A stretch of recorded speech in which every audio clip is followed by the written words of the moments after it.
forever DM. Oh, true. The curse.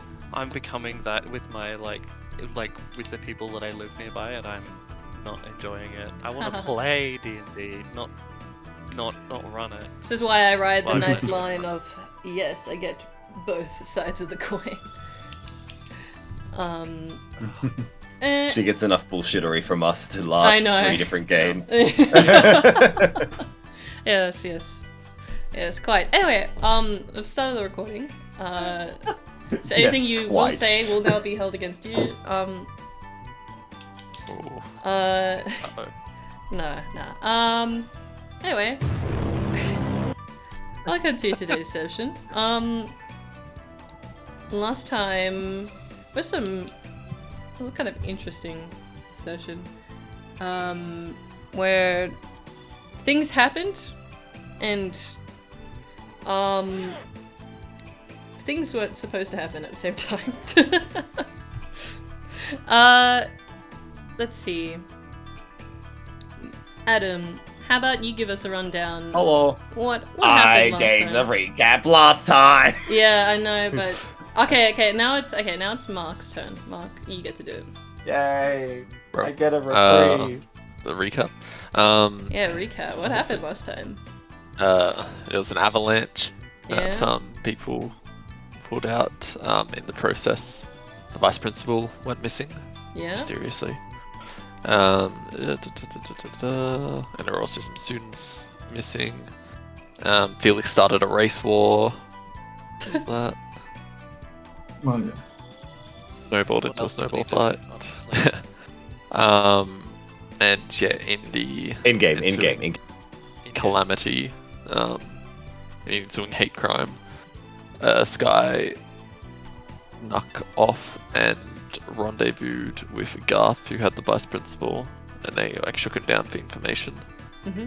Then she came back, and yeah, the missing students also returned as well.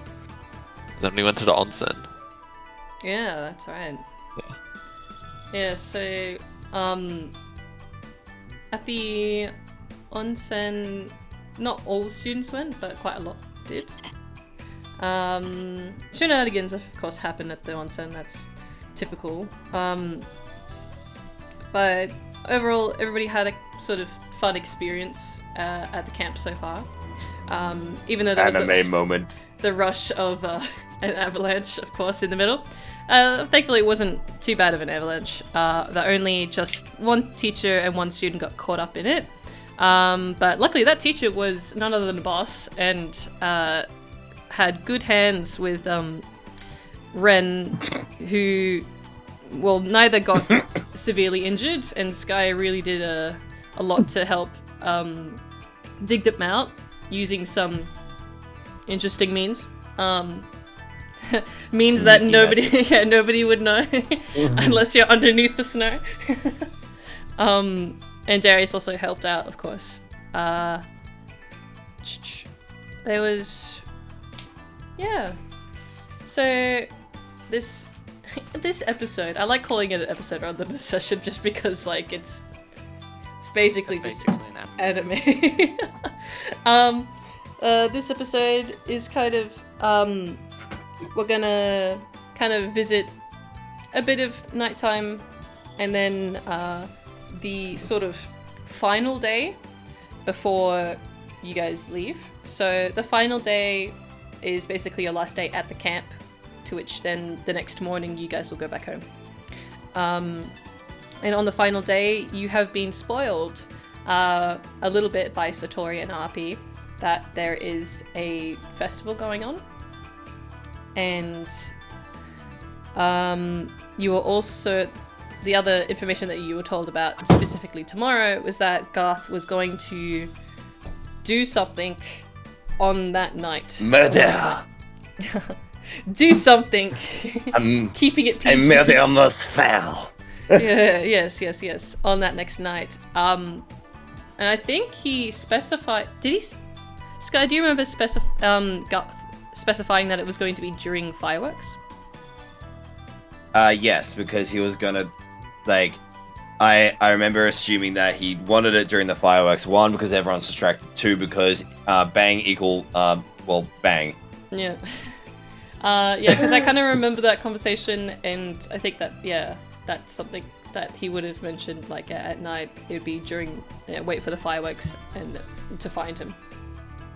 And that's basically what we can expect for today. And yes, we are missing beloved Darius, so Darius will be with you guys, but I would just help in saying, in the corner. No, that try and avoid to fully interact with him a whole lot. He will be part of the team, of course, because I would like it that he's there and that he could just listen to this back and kind of understand, new information that's been said and whatnot. But I will detail if he's not there or there. Yeah, hi Future Tiger. So make sure to have everyone have roleplay moments, specifically Darius. Oh my really develop your relationships with him. Darius, I know we haven't known each other for long, but I feel the time that we have had together when I'm around you, I feel like any moment is... Oh my gosh, Satori. We all need to confess to Darius today. I can't help myself anymore. I've been telling myself that it's wrong to feel this way about you, but I can't stop myself anymore. Oh my Alright, actually, before we start into the game, I'm just gonna have everybody kind of say their own name, like say hi, I play the DM, so that's for me. So hi, I play the DM, just so that we know whose voice belongs to who, like what character. I think that'd be helpful. So do you want us to talk as in in character voice, or you just can. in our normal voices? Yeah, either is fine. You don't have to put on a voice if you don't have one. So can we just go from the top of the Discord? So we'll go with you, Adam. Hello, my name is Adam, and I mostly talk like this when it comes to Sky. Cool, thank you. Hello, my name is Felix. I play myself, I think. Self-insert. Woohoo! I think. Yeah. you think is he really him? Is he? I don't know. I don't know. I know, he's pretty sketchy. Actually Japanese. Felix he's fucking way dies too in bold. game. Felix fucking dies in game. This just in, breaking news. Random person died in their fucking home. No. All of the rest of us, we're just having a fun game of D&D. For Felix, this is Sword Art Online. Dun, dun, dun, dun. Yes, wonderful. And now we have you next, Mark. Okay. Yep. I'm Mark. I am Marcy. Easy to remember. I don't really have a voice. It's just me. Perfect. And then last but not least, it's me. My name's Peter. I like long walks on the beach. Well, not really. I don't like the beach. I play. When you're so dedicated to the meme, you're like, oh wait, shit. Actually, no, I play Satori. Yep. Thumbs up. Hooray! Now that we all know each other, Hooray. that's great. It's only been like a year and a half or some shit. Yes. Oh god. So on the second night of the camp, everybody kind of retires to their own cabins alongside their friends and or new friends they have made. Felix, during the night, I would like you to roll a perception check for me, please. Alright. 15. 15, that's pretty good. During the night, you kind of sit well, like you sit laying on. Crap, why should I use the word sit? You lay on your bed, kind of like staring up at the ceiling, and before you can truly drift off to sleep, you can't help but kind of feel that the people in this room. You don't know what to feel. There's someone in here that's clearly not a really good person, and just by thinking about what's happened and what might happen, you actually hear something, and you discreetly kind of peer through like your blanket, and you see that Vian is actually making a move and leaving the cabin. You have an option. Do you want to just do nothing and wait there? Do you want to contact using your phone, or do you want to confront him? I'm gonna follow him. So you're going to try and follow him. Oh yeah. All right. Yep. Sneaky rogue time. Okay, so Felix, it's time to stealth roll. It's time to see where he might go. Okay.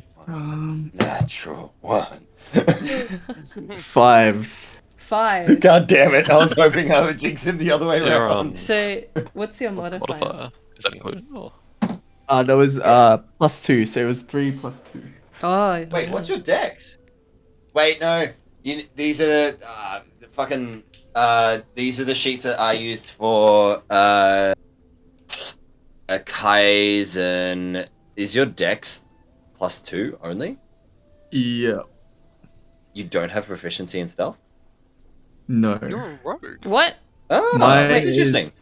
Felix. Mine's on acrobatics. What? Wait, how No, but many you're a rogue. how many skills have you got in like colored in with the dot? 3 for some reason? Yeah, Isn't 3. some- You should have 4. 4? Oh, yeah. Yeah, so Must have not- it's 2 from your class and then 2 from your background. Okay, Generally then, speaking. Okay then.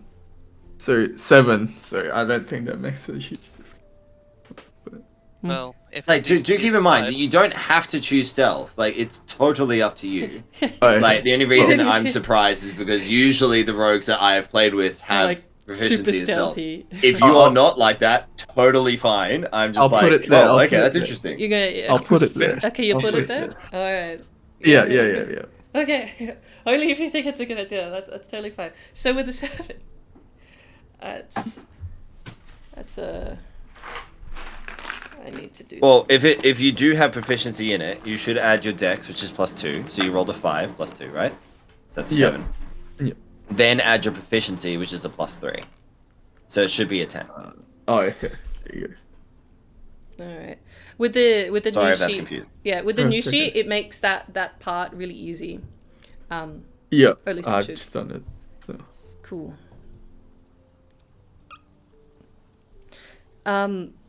Felix, do you take New roll anything is with 10.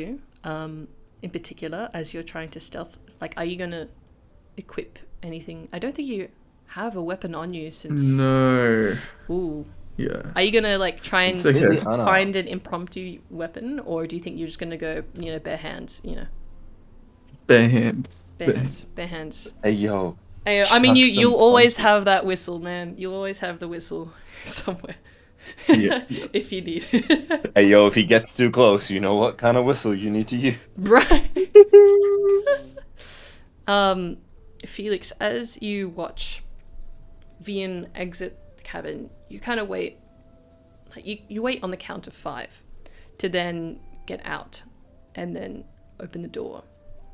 And what you see is Vian is sort of making a beeline through the kind of snowy paths on the campsite towards a cabin you don't really know. You don't remember any students going into that direction in particular. But as you start walking on the snowy paths, Vin instantly turns his head around as he hears your footsteps, and he sees you there. Felix? Strike a pose. Remain perfectly still. His Hello. perception is based on. Felix Amados, what are you doing here? Do you know where the toilets are? I'm kind of lost. Oh, he suddenly kind of drops his guard when you ask that question. He's like, right. I'm pretty sure just in that building over there. Can you take me there? I'm scared of the dark. He looks at you in like he does not believe you one bit, and he's gonna insight you. He rolled a natural 20 on that. So, was that a? You have to tell me if it was. Well, how does someone hearing you say, "Can you? I'm scared. Please take me to the bathroom." I'm scared. Are you actually scared at all? No, I'm not scared. But I know. I'm scared. You're scared. So you're trying to get a bit of like a. You really want him to just kind of follow you for some reason. Yeah. Yeah. Is this kind of like a joking manner, I guess? Would that? Yeah. Yeah. Okay. So, Vian kind of squints at you and says, "What would you have me bring? Like, what? You want me to come with you to the bathroom? There's no way I'm Look, going man, to do that." I just couldn't sleep, and you walked out, and I was just curious. I guess. That's not a lie. I guess when you're not at home, it's not easy to sleep. But why come out and follow me? I was bored. You're bored. Yeah. So, Two. Yeah. what do you intend And to I do? thought you actually was gonna. I actually thought you were gonna go to the toilet, and I forgot where it was. So He raises an eyebrow when you say that.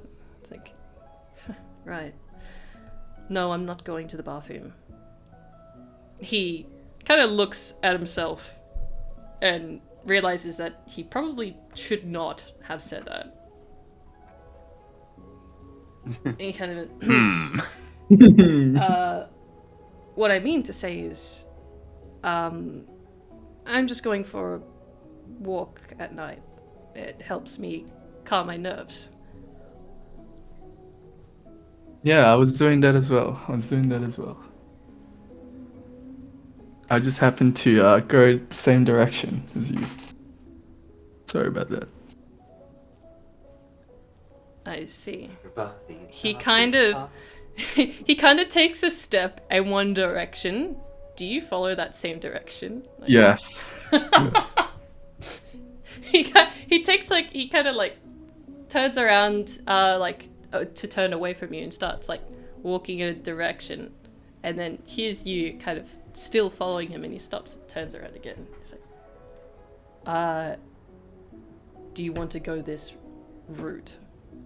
Yeah, I'm going this way as well. Is that okay?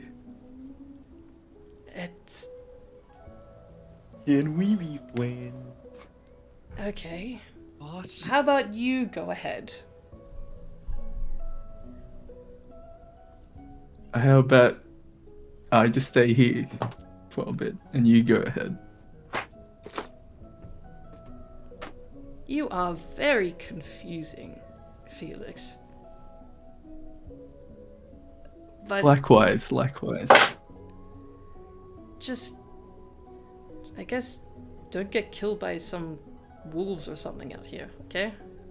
Alright, I'm going to go now. You too. Are we in Hokkaido? What? I'm going to go now, so don't come to me again, okay?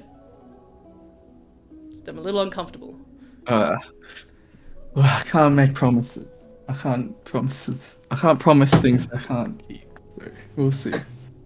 I can't keep my hands off you. Okay. He turns and he kind of bolts in a direction. He kind of like runs into the forest. I run as well. I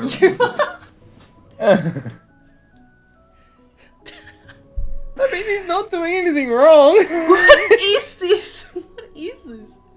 Okay, alright. Literally, As- this is the classic tactic of psyching someone out. This is, yeah, this is like psychopathic kind of, like, Nah, What is say this? psychopath. it is psychopathic. What is going on? All right, okay. I'm just It's imagining just slightly this. unhinged. Just imagining this in my head. I'm like, what the heck? What is going on? It's so weird.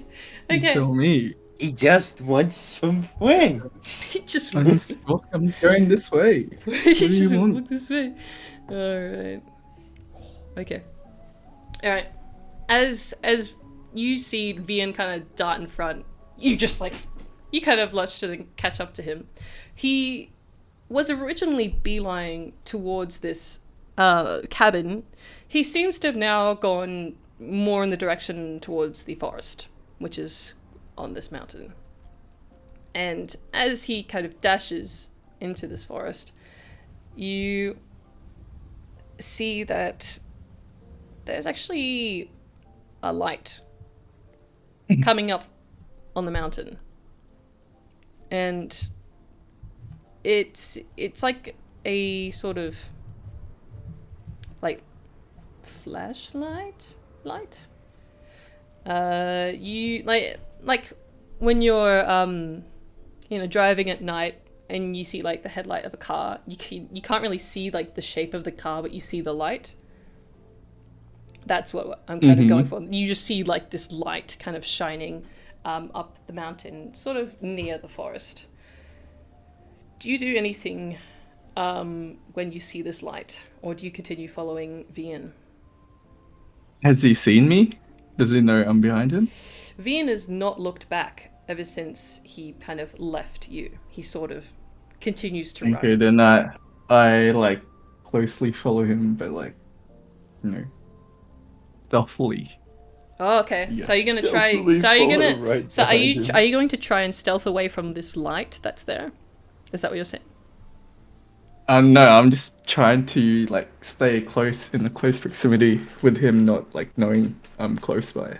All right. Okay. Well then, yeah, you're gonna do another stealth roll. Let's see.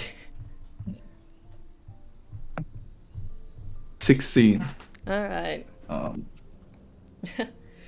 This time around, when running at this pace, your feet become much easier to mask within the crunching of the snow, as Vian seems to be making quite a lot of noise, as he's kind of, I'd probably describe it as heavy-footed.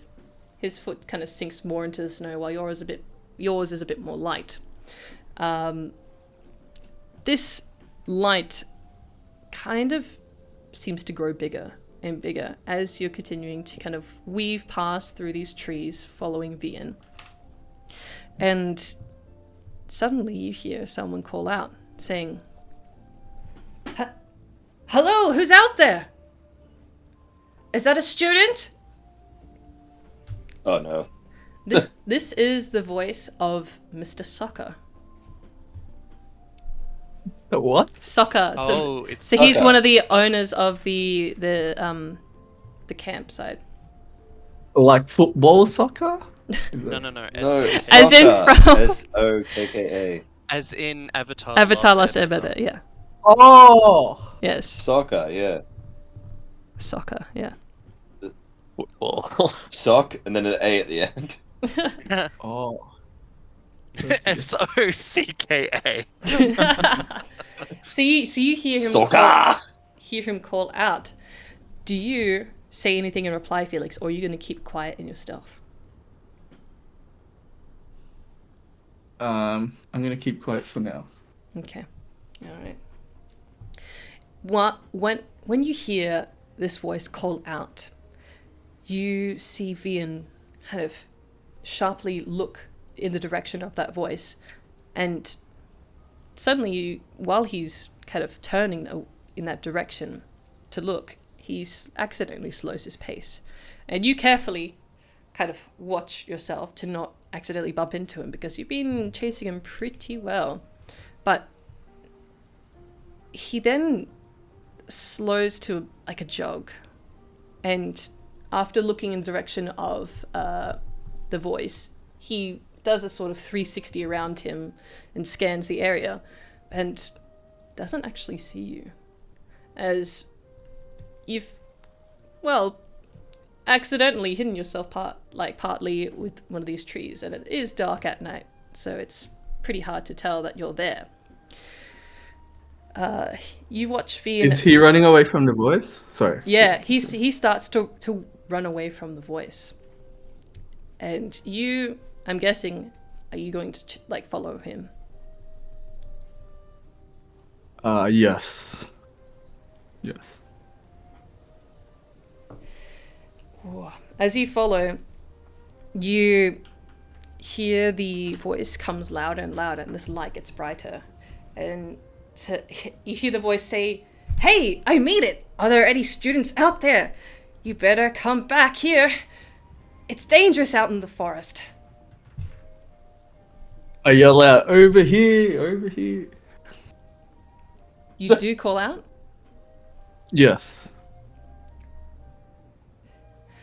Instantly, you hear the footsteps of this person get to you, and you watch as Vian kind of turns around to hear, not only have you said something, but he sees this person get much closer, and Vian just kind of curses under his breath, as he then kind of tries to hide himself amongst the forest.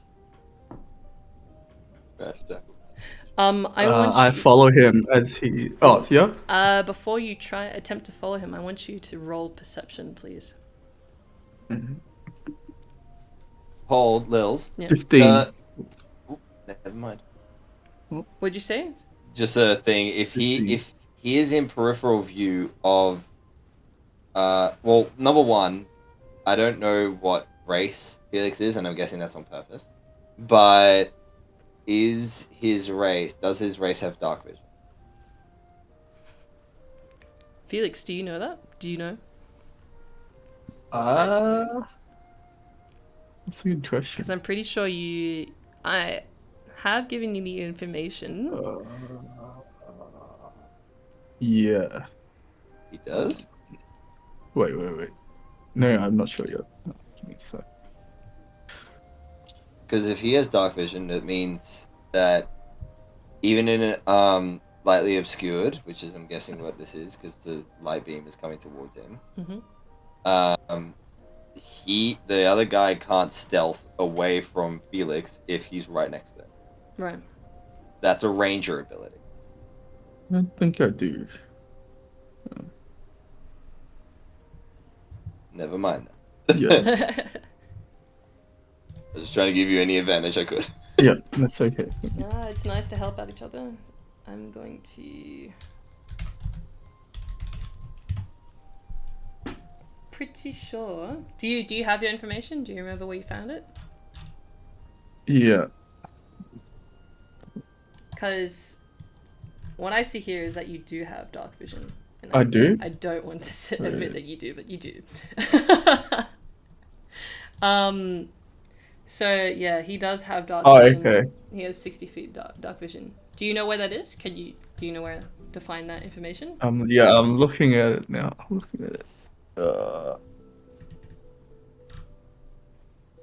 I can't remember which one was it again. So it should be in the list of the traits that you have. So it'll have like your speed, and your other race stuff.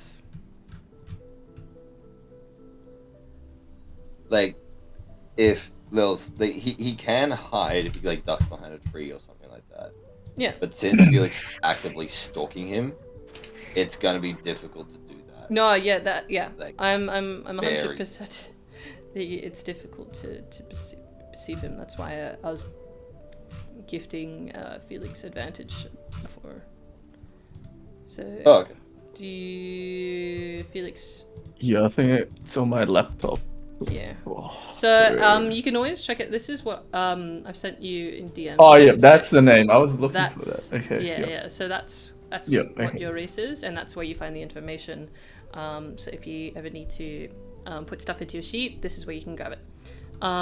Hey. So yeah, that's where the dark vision is. Anyway, so what did you roll for your perception? 15. 15. You get to roll again, see if you get a high number.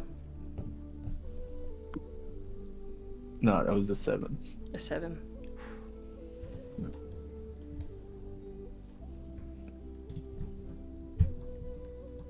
You hold on. So I've just lost track of thought. With 15 was your number, right? Yeah. Yeah. As you're calling out to this person, the time when you look back to where Vian was,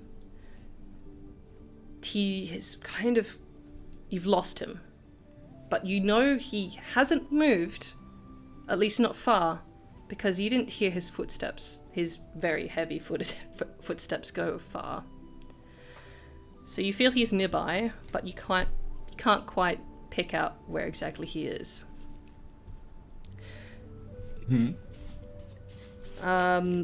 This person, Is the teacher close? yeah, this teacher is now like sort of 10 to 15 foot away from you, so he's quite close. Are you going to flee from this teacher, or are you going to stay where you are? No. I'm gonna call him out. Sir, over here. Vin is sleepwalking. He's been kidnapped. Oh, nice.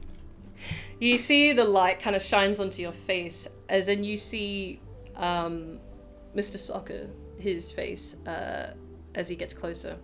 And he says, "What? What's going on? So, who are you?" Vin has been. Who am I? Who am I?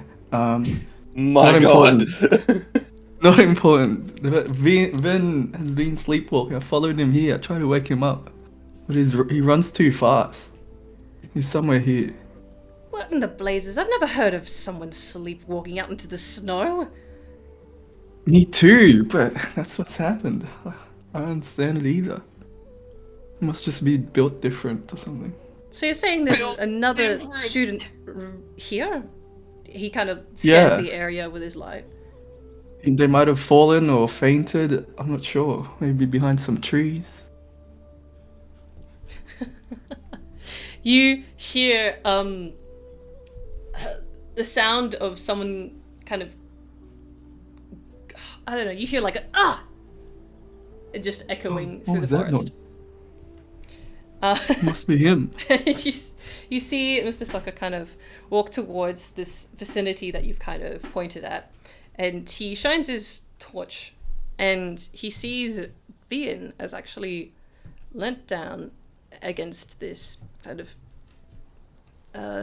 snowed on bush, and has actually, well, inflicted some sort of wound on himself. And it appears that he's kind of scratched himself with some of the sticks around the forest.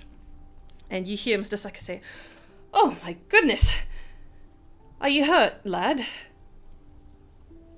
What? You see Vian kind of brush off some stuff and stands up. And he looks at you, Felix. And if looks could kill, absolutely he is death glaring you right now. I wink at him. And Vian looks to Mr. Soccer and says, "I'm fine, sir. Goodness, you're okay. I was just going for a walk, and my friend here was only looking after me." You see, Close. Mr. Soccer kind of relaxes a bit and says, "Oh, right. But students should not be out at night, especially when it's close to midnight. So it's best for you to go back to your cabins, all right?" Can you escort us back, sir? I don't want to get lost. Of course. Alright. Stay in front of me, and I'll keep the torch lit so you won't trip on any other branches or... Can we hold hands Forest. just in case?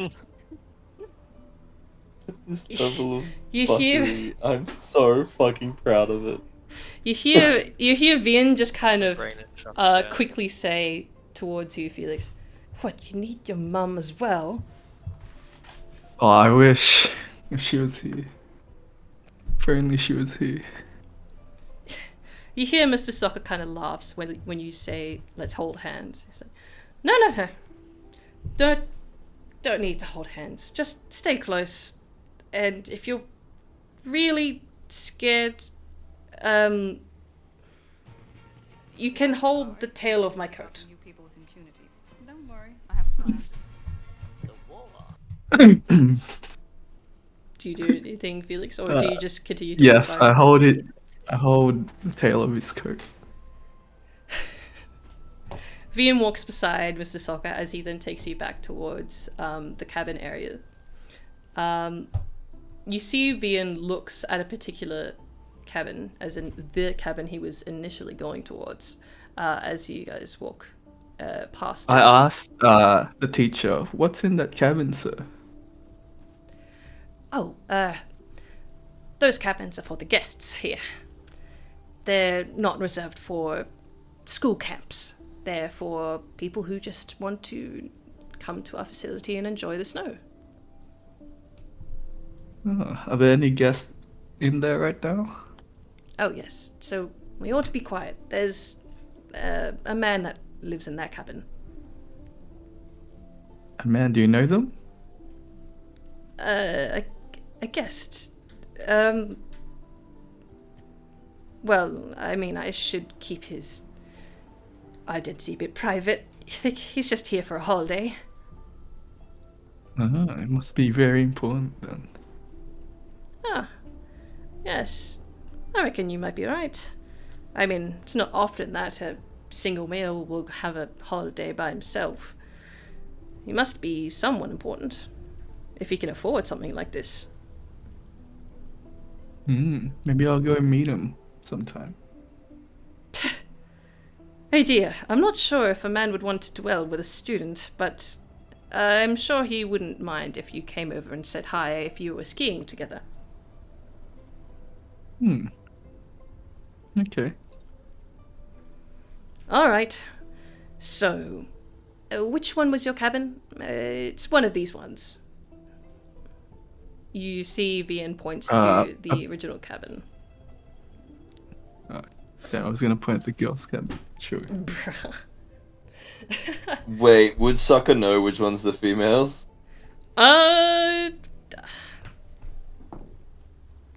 Yeah, he would know. Damn it. I was about to say, more shenanigans! Yay!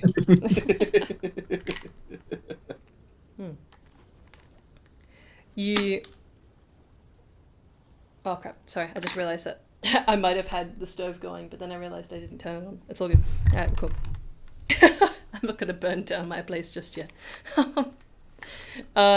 You see Mr. Soccer kind of makes sure that, well, he kind of brushes his coat so that you no longer need to hold it, and just kind of lets you guys go off back to your cabin. And So, can you tuck me into bed, please? My. really, This is really fucking weird. this is not my job. Sorry, you're going to have to do that Pretty yourself. please. Are you going to persuade him to do that, Felix? Yeah. Oh my gosh. I'll roll for it. I'll roll You for do it. have to roll a persuasion if you're actually wanting that. Okay. Here we go. Man's going in. He said, yo, shenanigans. Honey, oh! Did you nat 20 that shit?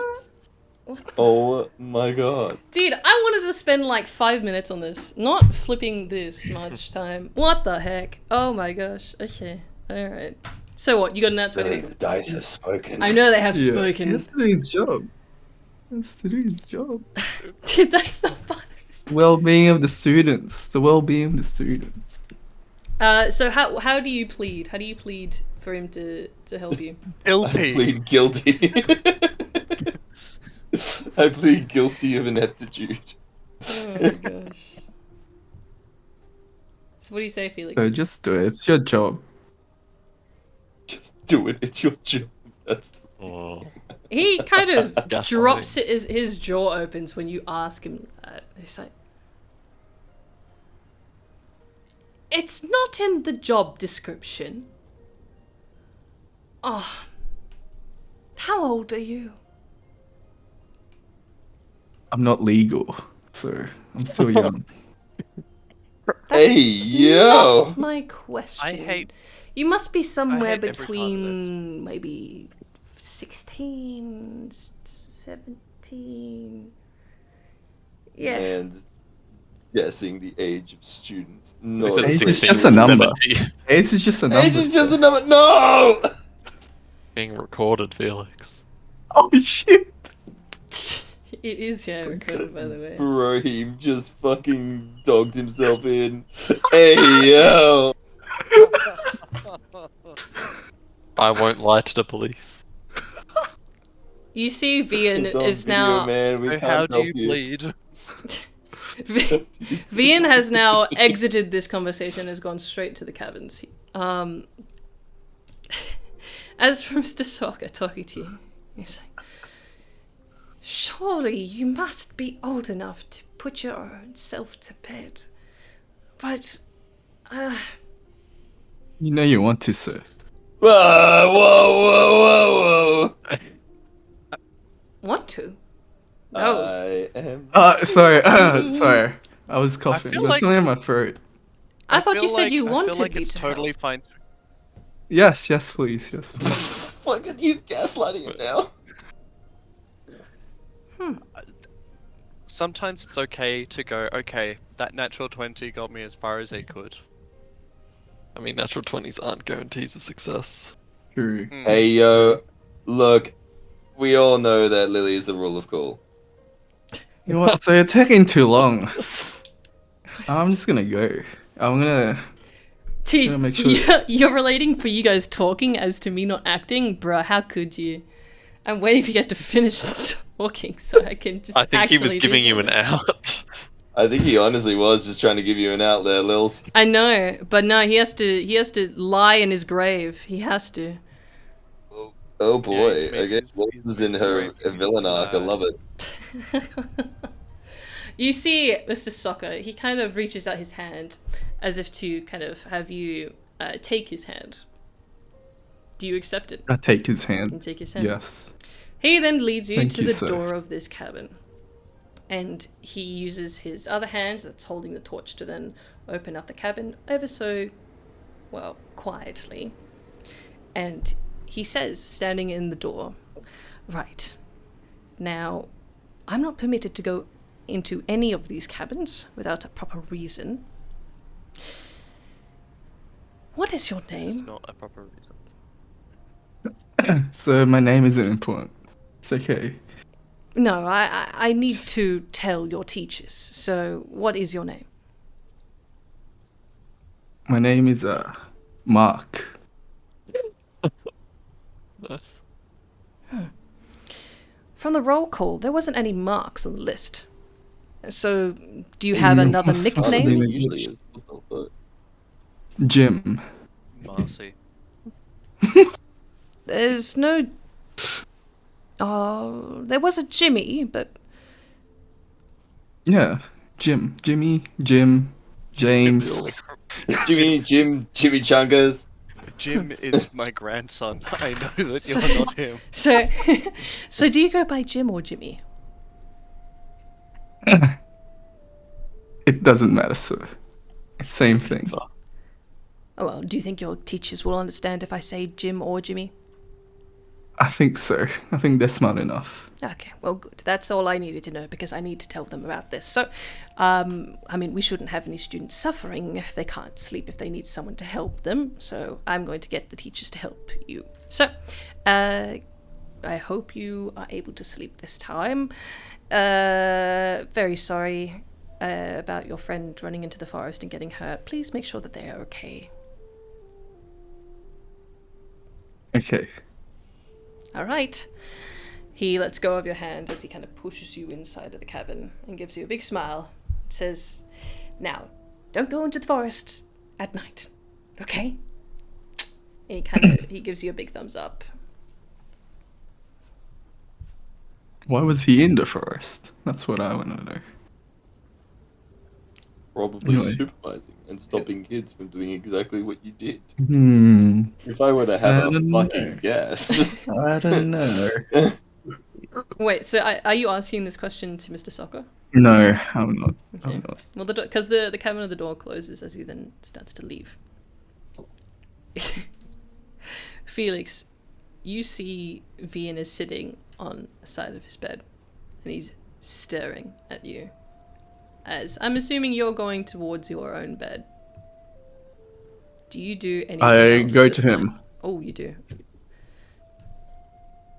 I stare at him. Then I go to my bed. Fucking yeah. Stare him down, boy. Stare Stare him down. Stare him down. All right. You do so. You do not hear anything, nor see him react. Now, something was going to happen with Darius, as Darius and the vice principal share the same cabin.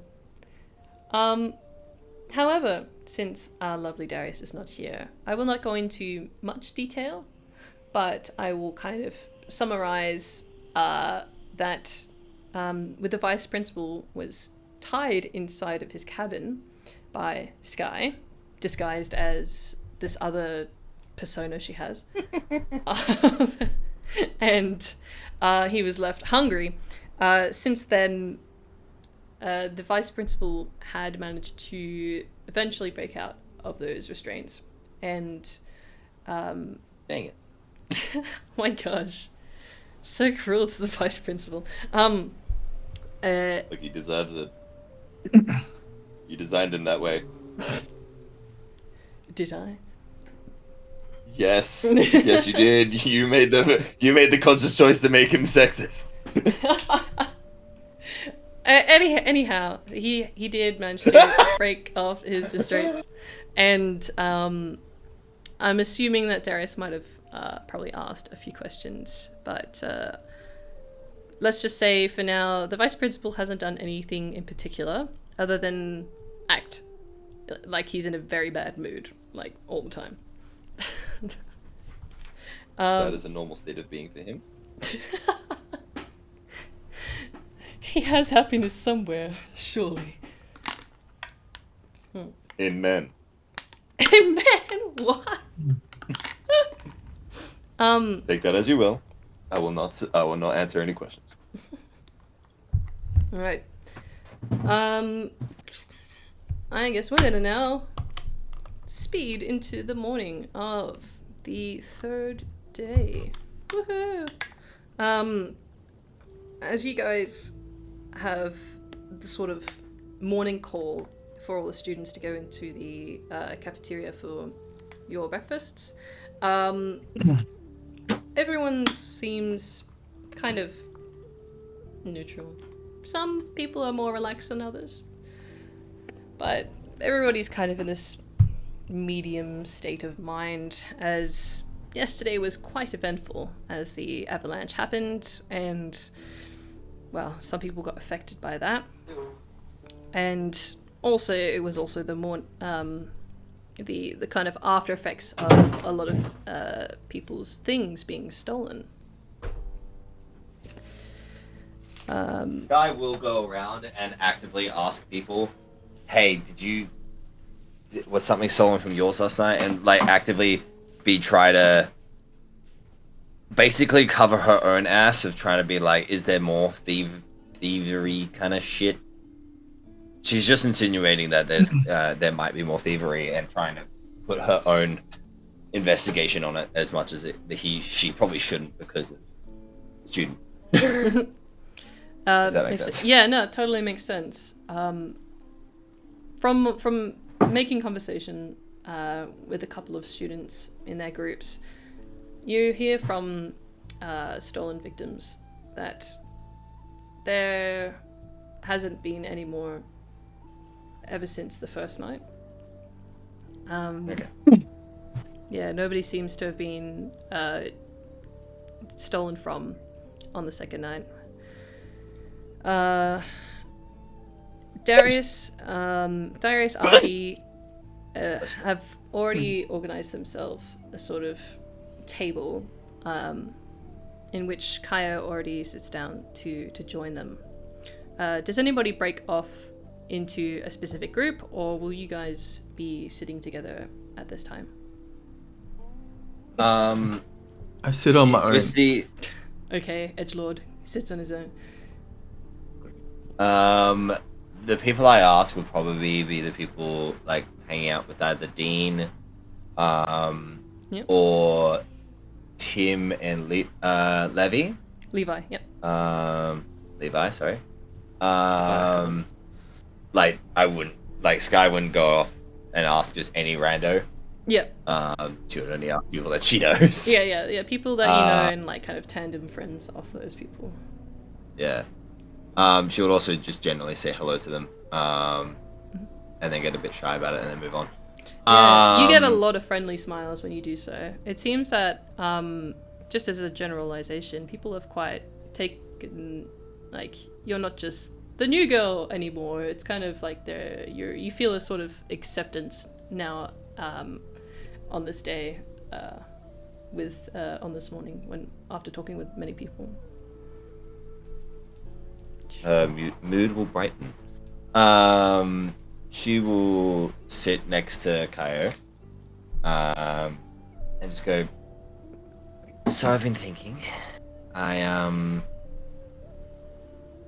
remember how I told you about the group of people who really wanted to meet the Crow Hunter? Oh, yeah. Who are they? Well, she gives like a head nod without pointing directly at them, but like just like a nod in a direction. She'll kind of cover it up by sweeping her hair, like off her shoulder or something. Tim, Rachel, and Levy, over on that table over there. They're part of the Persona crew. I see. And They seem to remember a lot from that night. as expected, if they're existing Persona users, they would remember absolutely everything. So, I was thinking, if we wanted to have more friends, we could maybe take a leaf out of Garth's book. We could train them ourselves. Train. You would have more people join us? Well, isn't that the plan? We need more hands to help. How do you know they aren't existing members of the Yatagarasu? Or Inari, for that matter?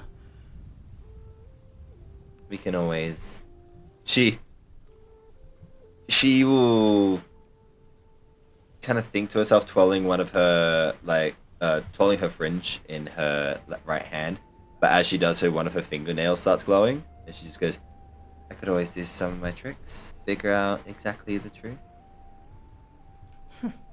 You know, scary tricks would probably get us what we want, but they're just people, right? Maybe we shouldn't get supernatural just yet. I mean, the supernatural's already come to them. Look, think on it. I think we could use them. Not to mean to sound like they're soldiers, but this will all affect, well, everyone. Both all who are tied to the Persona world. And if we don't set them on the right path already, maybe the Inari will snatch them up. You make valid points. You see Darius is kind of watching you as he like mentions stuff about the Inari, but he just keeps on slurping his cereal. She doesn't say any of this with venom. She's just stating fact and Yeah. using Inari as like one of the like examples. So I just got a message from my boss. I'll be right back. That's fine. Marcy, are you sitting Yo. with... Who are you sitting with? Best gang. Chess gang. While you're with the chess gang, it seems that Ren is kind of not looking great. His spirit has kind of dwindled ever since the avalanche. And he didn't even go to the onsen. But, yeah, he's not looking happy at all. Just kind of grinning and bearing the rest of the trip, as it seems. Do you talk about anything in particular with your chess friends?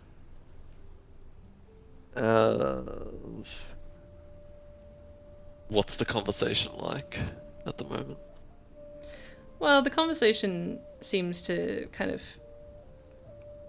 be a casual conversation about some movies that Mickey has been watching and is excited to watch, as she kind of pulls up on her phone a number of very B-grade movies and tells very intricate synopsises of like all of them to the group. And you hear, like, you see Kyle, he's kind of chuckling at the sounds of some of the stories, but Ren is like kind of, it's like going over his head. He's not really taking it or partaking in this conversation at all. And I like poke him. You poke him and he stares at you back. He's like, yeah? Poke him again. Ow. Why do you do that? Don't act like it hurt. It does. I bruise easily. I want to know what's on your mind. Oh, just so much has happened, Just thinking of the time when I heard that my grandma died, and her funeral's soon, and now I got in an avalanche. It just kind of sucks the past couple of days.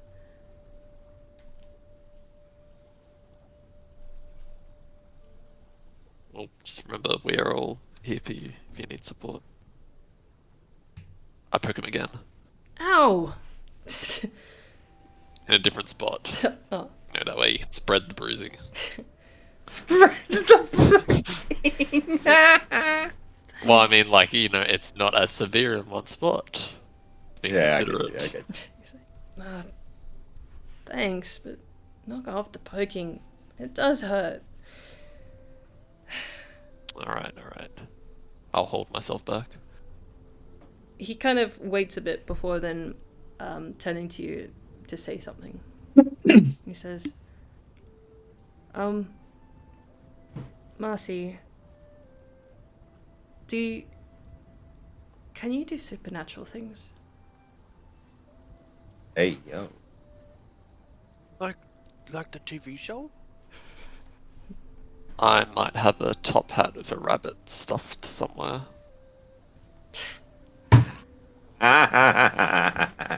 Fuck it up, there's no way. You're not into magic like that. I mean, like when everything was weird. It seems Hey, yo. he's definitely referring to that time you guys entered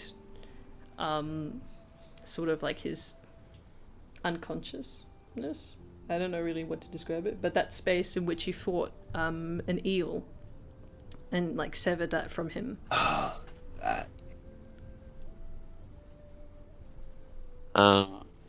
I like to keep an air of mystery about my person. I'm like an onion, I have layers. I would pry. You're still Marcy, right? Last I checked. That's good. He gives a sort of weak smile. It seems to have cheered him up talking with you. Yay. Hooray. Hooray! Sky, Hello. as you're talking with Darius, Kaio, and RP on this table, you sort of feel a presence come behind you, and someone kind of taps you on the shoulder. She reacts instinctively, but like it's like very quick, and then she realizes, "Oh, I'm not in danger." Got it. It's like, oh. Okay. Yeah. Who is it? You see it's Charlemagne.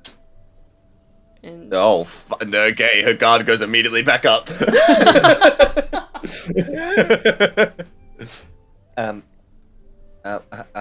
Hi. She stands up to her feet.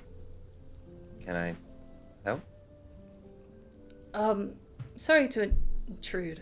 I just would like to speak with you for a moment, if I could. Oh. Her face starts going red as she looks back at the others. Like alone? Or... Yeah. Okay. Sure. Okay. She gives like this kind of like look towards Kyra, like, oh god, please help. You see Kaya like eyes him as like you are then kind of lifting yourself up from the seat and like following to where he's kind of like leading you. Satori She's giving the eyes of like, please tell me if this is a thing. Please tell me if this is a thing. Like to Kaya. She's Satori, you see as Sky and Charlemagne kind of walk outside of the cafeteria. Do you say anything to them? Yeah. That is okay, Satori. Wait, Peter, can you hear as well? Yes, sorry, what? Oh, I was just gonna say, Satori notices Sky and Charlemagne being led outside of the cafeteria. Are you going to do something? Will Satori do anything? Who are they? Who's leading them out? Charlemagne. It's Charlemagne leading me. Yeah, Charlemagne is leading Oh, Sky right, okay. outside the cafeteria. I'll go. I'll go with them. Oh, okay. Are you going to? Actually, wait. How far away are they? Well, you would Like, are be they on the other left. side of the cafeteria from me? No, you would be standing by the doors of the cafeteria, and they have just walked past you to leave the cafeteria. So you could either stay inside of the cafeteria, or you could wander and maybe catch what they're saying. I'll stay in the cafeteria then. Okay. Satori, as you're kind of watching over all the students, Mrs. Yue comes up to you, and she hands you a cup of coffee, and also an envelope. And she just smiles and says, "This is for all your hard work." As then she kind of bows and then walks away. Yo, did you just get paid? Satori, you gain 1 cup of coffee, and inside this envelope is actually $100. Hey, yo! I Dang. just got cash money. Hell yeah! Thank you for the coffee. The money's nice Not too. the I money. guess. The money's nice too, I guess. But thank you for the coffee. I've decided that canonically, Satori likes coffee as much as I do. Amazing. Oh boy. Okay, we can now bribe Satori. We can bribe the Shut up. teacher. How did you know? How did you know I Not like like it. coffee that much? Brother, you stayed with me for quite a bit. Yeah, true. Oh Okay, my well, gosh. alright. It's called I'm- observing. People do it sometimes. I haven't got a problem. I can stop whenever I want. Oh Speaking boy, of, oh I'm gonna boy, go make myself a coffee. No, oh boy. Hmm. wait, I'm sorry. Who gave me the? Mrs. Yue. That was Yue. Mrs. Yue. The owner of the facility. Why? Because she wanted to. She just gave it to you. She walked up, gave it to you, bowed and left. She said, just got she paid said money. for all your hard work, is what she said with a smile. Oh, I understand. I'm assuming this is because of the avalanche. Either way, as she's leaving, I'm gonna hop up and just be like, are you sure about this? You don't have to give me anything. It's the least that we could do. After all, it's a flaw of, you know, being on a snowy mountain.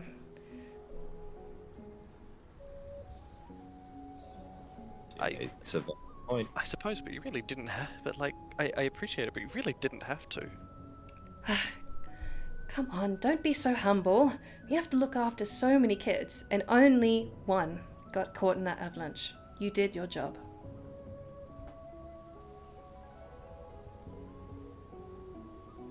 Well,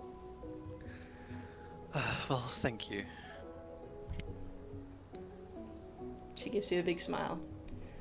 Oh, please enjoy this afternoon. I'm sure you... She kind of like winks and says, know what I mean. What? Uh huh. She's alluding Are to you the Oh. about to festival. get laid? Yes, I know. That was where my brain went at first, and then I was like, oh wait, no, but there's a festival. I was Um, like, hey, yo! Satori pulling like, high! Oh, married. Um, and I'm And? not interested, but okay. God damn it! No. Yeah. Okay. Thank you. I could. Thank you. Okay. Boston. My brain is just all flumbled. It's all from- coffee-fied. Guys. It's all good. He hadn't had his coffee yet. Yeah. He's having his coffee. You wouldn't like me before my coffee. I'm apparently really good at flirting with people before I've had my morning coffee. Does nothing. It's Gets when the flirted deep voice come out and be like, hey, how you doing? Drinks coffee. Hi, how's it going? Turns fucking... Hey, yo, how you doing? Hey, ho, ho! How you doing? Drink after coffee. Anyway, Um, sorry, The Lils, ultimate- please continue. Yes. Reverse Riz. Charlemagne pulls you a fair ways away from the cafeteria. Kind of like a generous amount of space away. Not like we're going to be super secluded, but it's like, you know, a way that, you know, prying eyes or ears couldn't really hear unless they really tried to. Fair enough. Um, Should I be worried?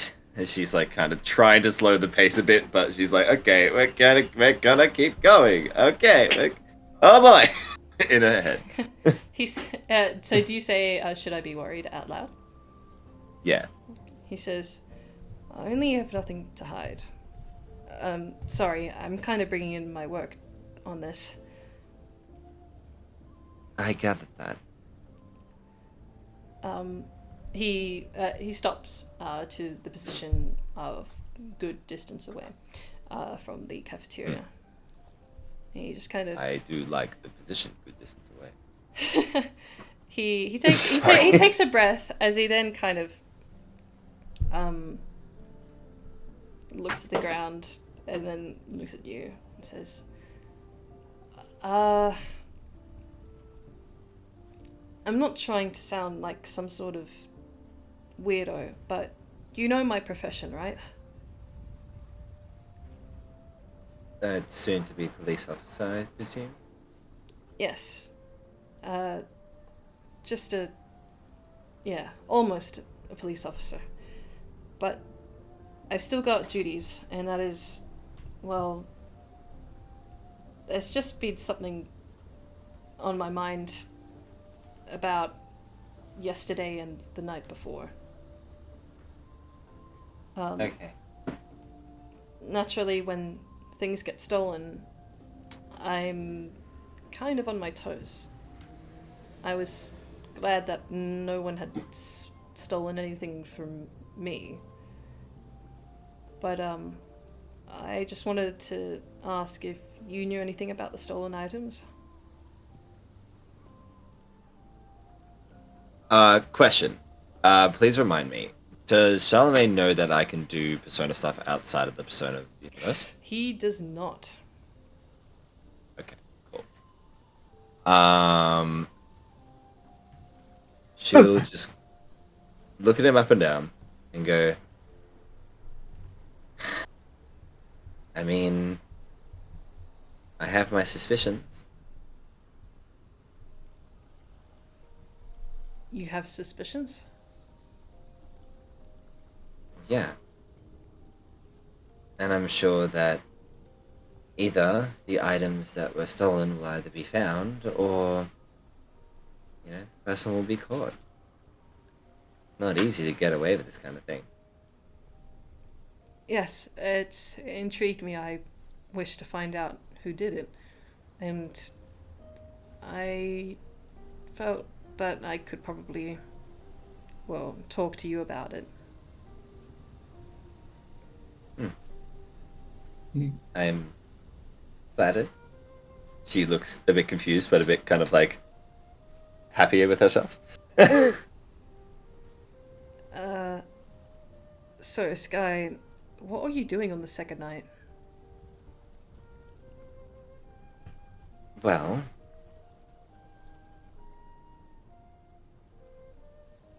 I guess Oh wait, no, it was the if you can, first night? It was the first night, wasn't it? it was the first night. Yeah, what were you doing on the first That night? was He like- asks. Sorry. She just goes, before I answer your questions, I need to be sure of something. Huh? You and your boss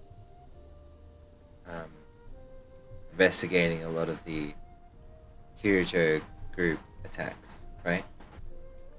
Yeah, stuff related to the Inari gang and their whatever they decide to do, which is typically often Kirijo related. Why? And then you and your boss also get inside the metaverse as well and clean up duty there, right? That's a sort of untold part of our job. It's... did you guess that? He kind of looks a bit concerned when you say that. She shakes her head. No, I didn't guess that. Come on, Charlemagne. If you're gonna become a detective, you should... She drops her voice and makes it sound like she did when she was invisible. Right. It's about time you connected things. He has a big smile on his face when you say this. He says, "It was you. I wasn't sure. But, yes. Connecting things. That's what I want. And, well, And as a great detective, you have informants, right? I suppose that's what they do have. And sometimes these informants have,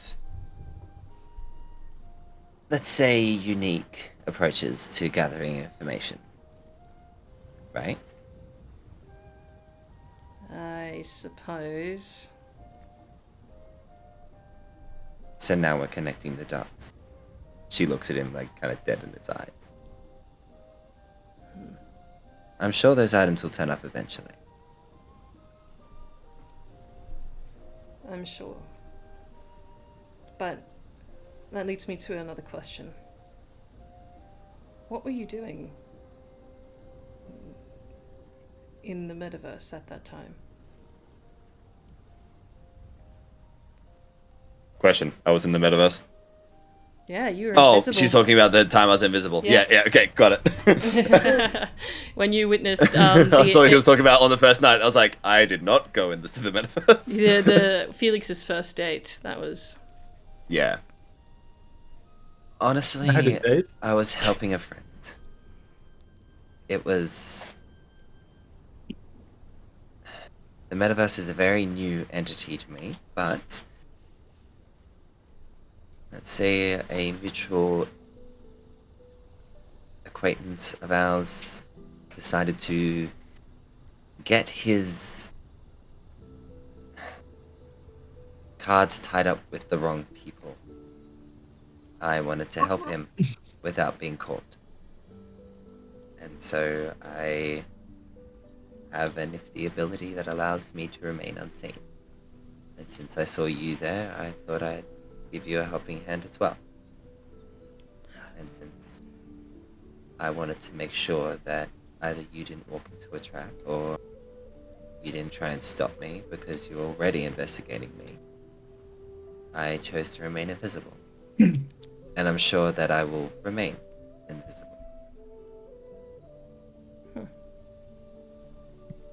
so you had a friend caught up with the Inari, and you're there because you wanted to protect them. I can respect that greatly. We're trying to figure things out. It's by all means not as clean as I would hope. But I can't exactly force anyone to do anything I want.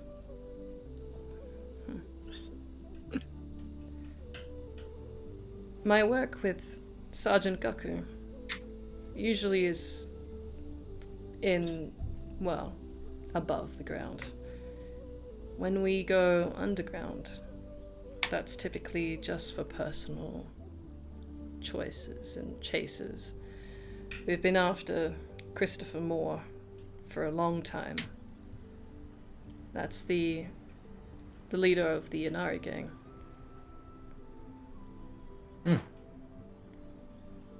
You don't say. Yes. Well, I happen to know who his daughter is. Oh. Well, And of course, a way into their little territory, as well as potentially having someone on the inside. interesting.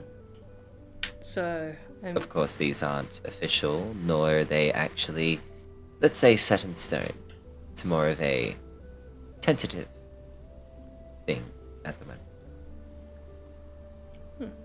it seems you got to know Chloe a bit then. She winks. Well, there you go. You get your own information. Well, with a last name like Moore, you can't really hide it. But Good point. she's not really an issue. It's just her father. And, well, I wouldn't say that. you wouldn't. Well, tell me, Charlemagne, being the obviously lawful detective you are you the kind of one that jumps the gun? I wouldn't dare to admit anything, as I wish to retain a perfect record, but I'm not denying. Well, you should know that one of the items that was stolen was a very dangerous weapon. And you should also know that that is not the only weapon that is on campus held by other people, aside from the ones that you already trust. students having weapons isn't exactly, well, new things, but you're saying it's a particularly dangerous weapon. As my short time in the metaverse, I have come across weapons that only deal damage to personas. Having something live, she stresses the word live, on one's person in school, it seems a lot more dangerous.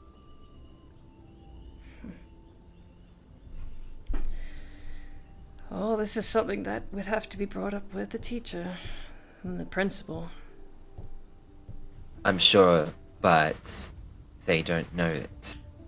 She like steps forward to him and like there's this kind of like steel look in her eye. If we move on them, they'll get suspicious. I can't afford that right now. You're running your own game. I am guessing, from the sounds of things. It's not my own game, Charlemagne. One of my friends is in danger. I want to be sure that they are safe before we move.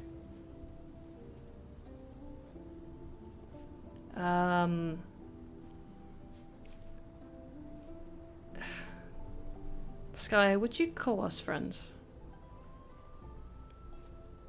She shrugs. I don't know. In this world of the underground and everything, I don't know who's a friend. If it were just the real world, I would hope we are. We have similar goals, we have similar families. We have similar taste in justice. But I have information that is preoccupying my mind and is taking a toll on both myself and the people that are involved with me.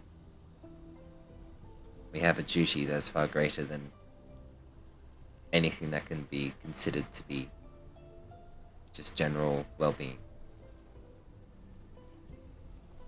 And I don't know whether we can stop it. My hope is that I can find people I can trust, or at least who will trust me. And I can rely on them. Okay. Well, I want you to trust me. Because I just have this feeling that if I don't have you as a friend, I'm going to regret it. She gives like a smile. Well, can't be very similar then. The last thing I'd like to be is on the wrong side of the law. I think my father would be turning in his grave. Your father is passed. She gives the smile weakens. Yeah. It's half the reason I'm here. My mother passed. And so did my dad. But it's not a good story, my parents. So, was your dad good? He was a cop. Taught me everything I knew. No wonder. It feels like you would be a good officer. I'm not sure. I tend to be the kind of person who jumps the gun. I am working on it. That's alright. I'm sorry to hear about your parents. Don't If you want to talk about it, I'm here. I'm sure there'll be another chance to just talk, but he looks towards the cafeteria and you can see Kaio has been watching you guys. She like looks over and gets like extraordinarily blushed and like turns back. I'll tell him I won't tell him, but I'll deal with him. She like looks back and like glares at Kaya, and she does this kind of like get lost kind of like wave of her arm. As soon as you look at him, he turns away. He's like,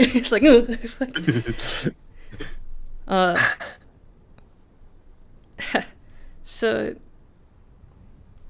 I just have one question. You're a new Persona user. You are a transfer student. So, how do you evoke your persona? She squints at him and just goes, "Is there a particular way that tells you much information? Oh, Are you trying to measure me? it's I've come across plenty of Persona users, each with, well, similar evocations, but I really haven't seen someone with my own, so I just get curious. Oh. Okay. She fishes into her pocket, and around the base of the finger hold for the karambit, she is put a keychain on it, and it's on the end of the keychain. And as she Decorated karambit. pulls the handle, yeah, she like pulls out the handle and doesn't actually show the blade, but the whistle like falls out of the pocket. As I said, armed at all times. She slides the karambit back. His eyes fixate as soon as you pull it out, and he kind of looks at you, just like, What's wrong?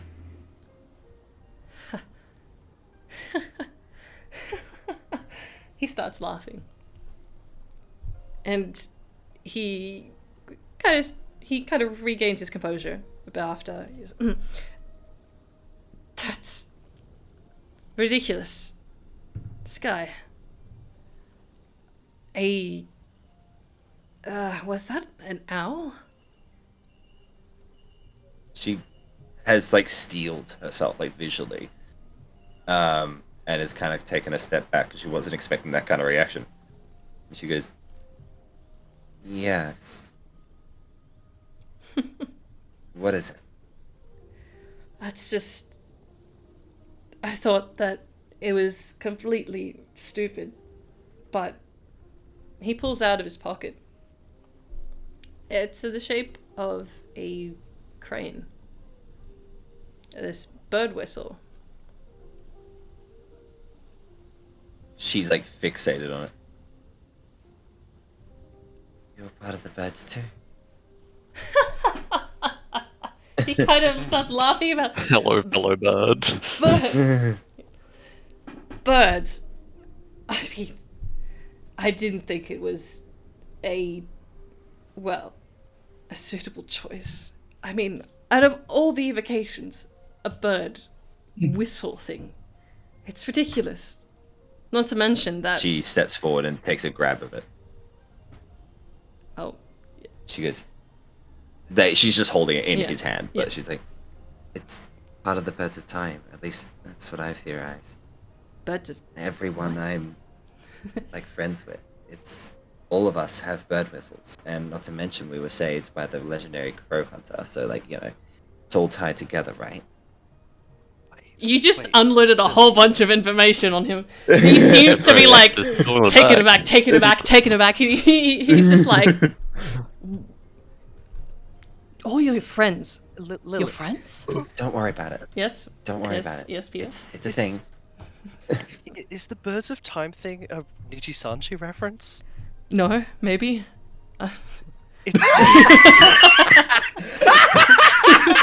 it's not like Enna's song or anything. Yeah, totally not Enna's song. Totally not. Yeah, it is. I love Enna's song. Yes. It's such a good. Oh, I can't believe it took me this long. Anyway, sorry. Continue. Yeah, no, that song. Nice. Anyway, continue on, this guy. You're like, what were you saying after he's like, your friends? They all. Don't worry about it. Don't worry about it. It's a thing. I'm sure it's all connected, and honestly, it's a good thing. It's a really, really, really good thing, actually.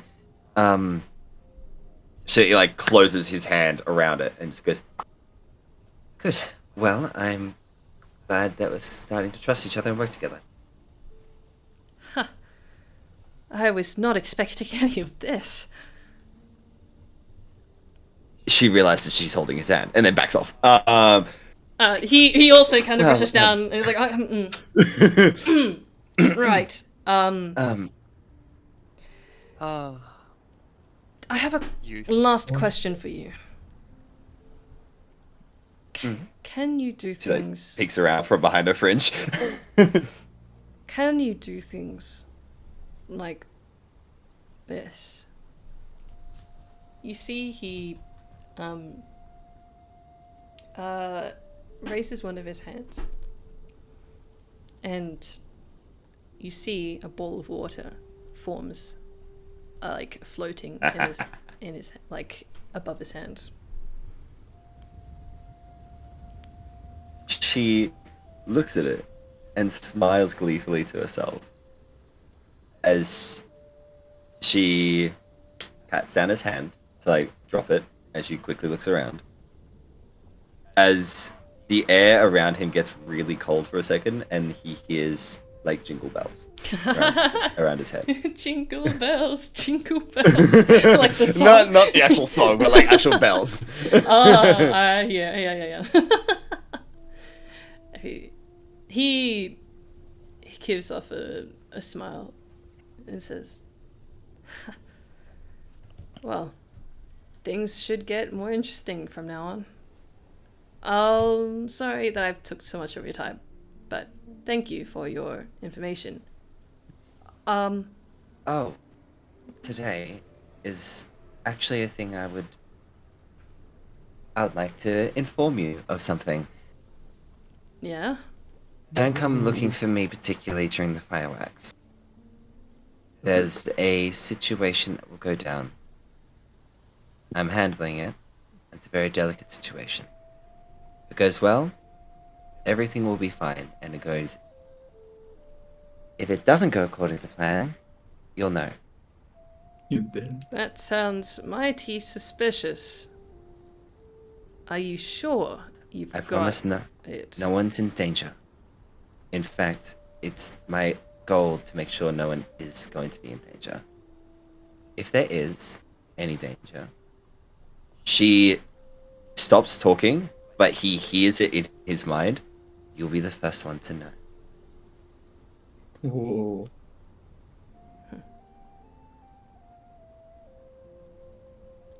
Alright. I have no more further questions about that. I have no further questions. She's such a policeman. She just goes, I'll tell you everything once it's over. I promise you. Alright. Thanks for opening up. Well, I'm just glad you didn't try and stop me. He kind of she plays like kind of puts her weight on one hip. he starts like twiddling with a particular part of his hair that's very caramel in color. Like he's got black hair, but he's got these caramel like kind of pieces, and there's a particular sort of curl that he plays with that's in front of his face. Nice. She just goes, And I'm not gonna lie, no slight on how powerful you are, but I doubt you would have stopped me. But I'm glad you're working with me. You sound like you're way too confident, so we'll just have to see about that. Once you realize what I've done, I think your tone might change. If you say so. He kind of nods as he then kind of walks off. Yeah, she will spin on her heels and walk back as I'm guessing Kaya has like poked his head around the corner again. Yeah, Kaya is staring. As she spins, she like locks eyes and she's like this kind of like, I see you, motherfucker, look in her eye. You see chills on his spine. You just visibly see him just warp and then just like runs back to the seat where everybody else is. All right. Felix, on your lonesome, you don't seem to be disturbed by anyone. Not even friends of the basketball team. Good. It's good. Does Sky see this as she walks in? About Felix. Yes. Yeah, absolutely. You would see Felix is by himself. She will just nonchalantly walk over. Hey, the reason you're alone? Not really. Do you want to come and talk? Not at this moment. Okay. Just enjoying my lunch. Is it lunch It's or breakfast. It's breakfast. Yeah, enjoying my breakfast. Brunch, my Okay. brunch. Right. Oh, and did She like looks around the room to make sure no one's watching. did anyone give you a hard time last night?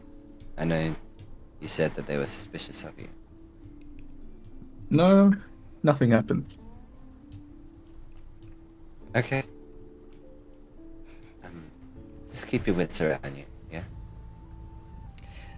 I'll try. Okay.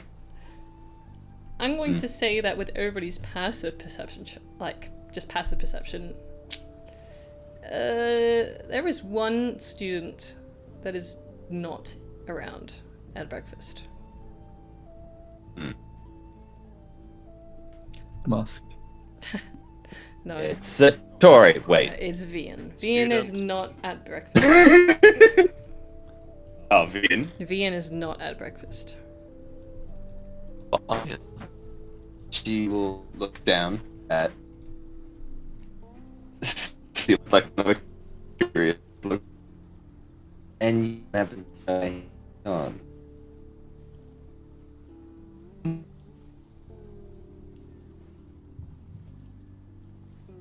Oh gosh. Hold on. Ping is skyrocketed.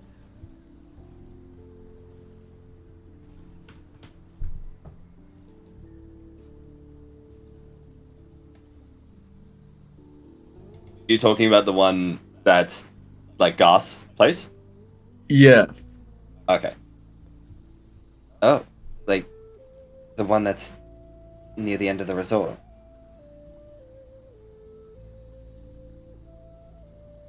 Well, that's Goth's.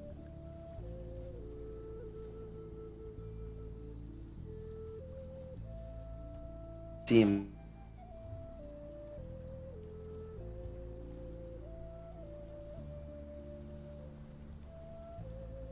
Oh crap. Why is ping going bad? I apologize.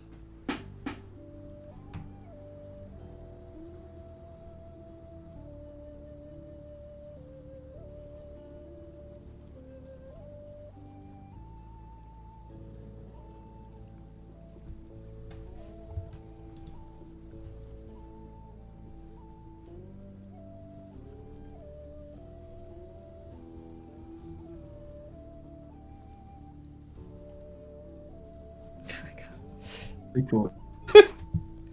Did that? I'm sorry. Oh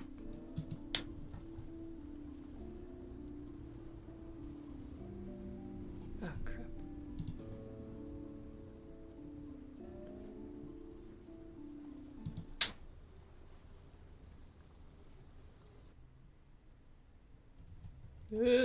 Technical difficulties. Back to you. Alright, technical difficulties. Is everybody okay? Yes.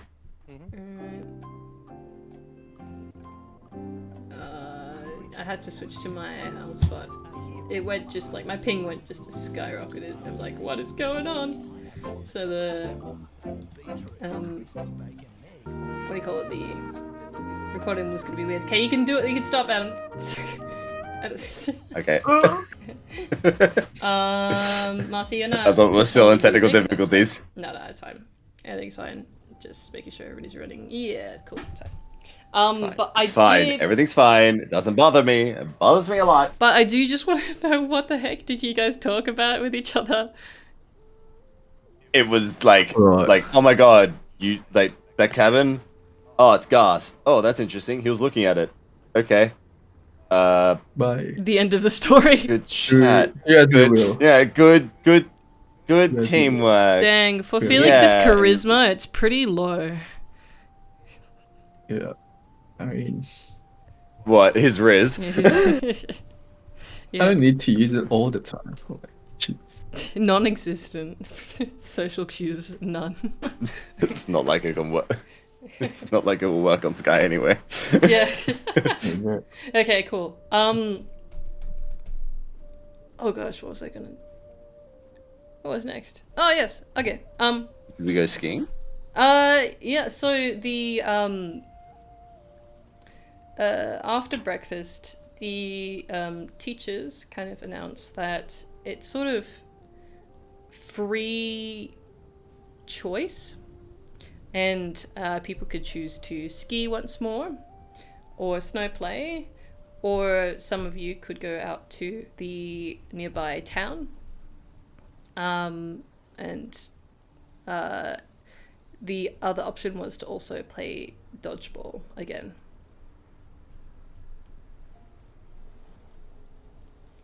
So you guys get to choose. I think the town could be fun. So, what do you guys want to do? I suppose going to the town wouldn't be too bad. Let's see if we can stock up some more supplies. Well, yeah. Is that where the festival's gonna happen?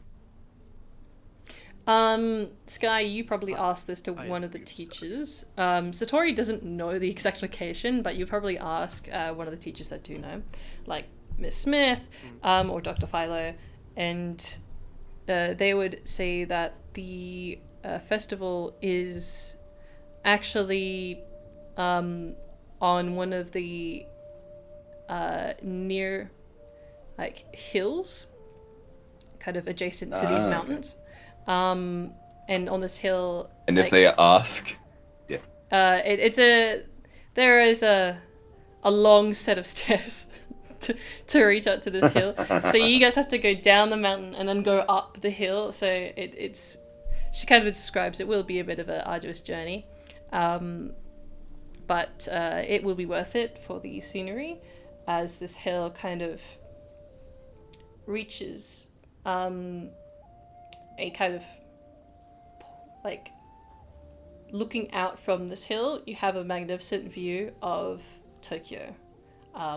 Like you can see Tokyo in the distance, where with all the buildings and the lights and the sky tower and all that. So it's a very nice spot. So the festival is very kind of like well suited for that kind of place, I guess I'll say. And there also is a shrine on top of that hill, to which people kind of if they ask like, how the fuck did you know about the festival? She'll just be like, oh yeah, my family researched in the fact that there was gonna be a festival hosting. I thought it was common knowledge.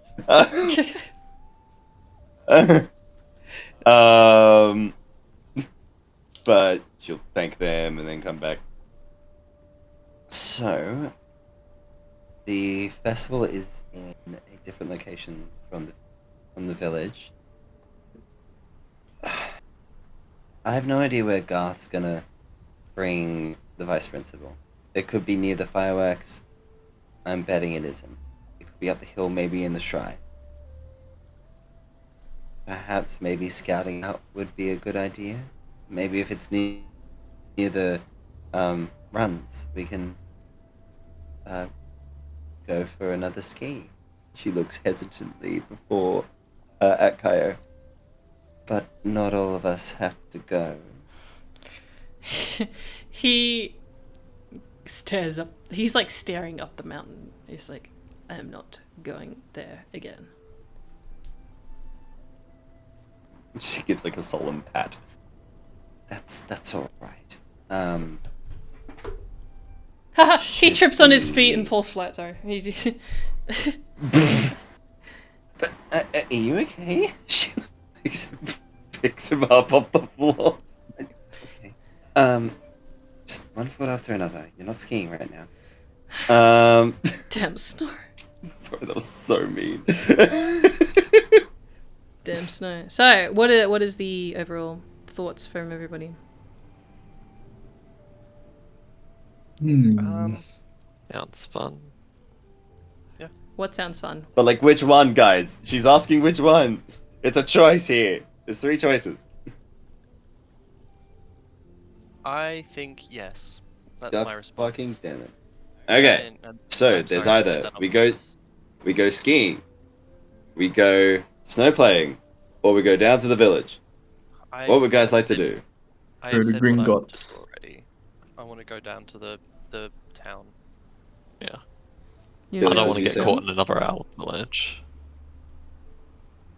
So it sounds like everybody wants to go to town. Is that final? Yeah. Yes, lock it in. For the sake of convenience, yes. For the sake of convenience, yes. Alrighty.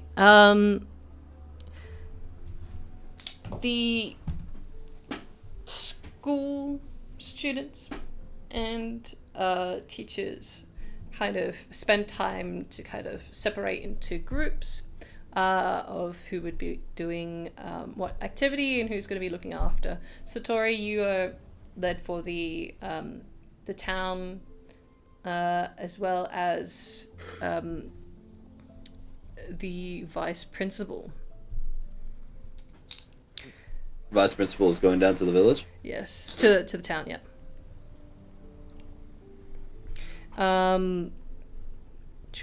Can I insert the fuck out of him? See how he's feeling. Sure, just roll it insight while I prepare the rest. What the heck did you roll? That's for 20. Oh jeez. What do you think he rolled? That's for 20 plus 7. Hmm. So are you just inciting? Golden snitch strikes again. Of course. Are you just inciting? Just one in particular. I want to insight particularly about his demeanor. What is his thought process like on that moment? Is he scared? Is he on the watch? Is he just frustrated that he got railed? Is he He looks. Whoa, he got Is- railed on a school trip? Oh my. I mean, Nice. it was with a porn star. Oh my- Eh? No. Nice. I mean, he got tied up by one. I can't Is deny. he? Well, yes. Well, yes, but actually no. Well, yes, but fuck you anyway. Basically, I just want to get his general sense of well-being mentally. Yeah. You absolutely just read on his face. He seems schizophrenic at this point. He looks like he's on edge or that he's had way too much coffee. He is constantly worried. And even when he's kind of reminded by other teachers to kind of, you're supposed to be doing this, or like you're supposed to, act like a normal person and not some crazy person, he kind of goes in and out of like, he's worried. Oh crap, gotta focus on students. Yes, and then slowly deviates into the very worried look. So, yeah, he seems to be scared out of his wits. About maybe 85% of the time. Excellent. I like this outcome. So, everybody who goes into town, you notice that this town is so like, if ignorance is bliss was personified in a town, this is it. This is a town that is absolutely just I was gonna use a word, but I'm gonna use the word glee. Like, they're just kind of, there's happy townsfolk, and there's no major like technological advancements like there would be in Akihabara. So there's lots of, you know, TV screens and sort of just, I guess I will just summarize it as machinery. In this town, there is little to none. This town is definitely well lit with lamps, as there is, well, tends to be sort of snowstorms on the occasion. But for a snowy town, it's quite dainty is another word. The town doesn't really have much to sell, so to say, but there's definitely some interesting places. For one, there is a very nice sort of restaurant, which seems to be the sort of hotspot for this town. And this restaurant sells something in particular, and it's known for its taiyaki. So taiyaki, I love taiyaki. is like a dessert, but can be also savory. Think of it as like pancake batter or like waffle batter in the shape of a fish. And inside this sort of waffle fish, there are various pastes made up of different things, such as red bean, even like custard, or savory things like cheese and like scrambled egg. And so this restaurant seems to be quite busy, even though this town isn't particularly big. There's always people at that restaurant. I would say actually Arpia is also with you, and so would be Kaio, and Arpie would be instantly drawn to almost anything that this town has, especially that restaurant place. And although she cannot eat, she would implore one of you at least to try one of these things. Me. I love taiyaki. I want to eat it. Nom nom nom. All right, who else will enjoy the taiyaki of this place? Yeah, she will. Okay. Marcy, you will? Oh, yes. And Let's go. Felix, will you as well? I'll pass. No pass, okay. You can be the only one who doesn't get stop. poisoned. You all grab one of these taiyakis, and I'll say that the restaurant actually gives them to you for free as you are visiting their town. Nice. Nice. Got free samples. And as you enjoy this treat, it is super delicious and super sweet. And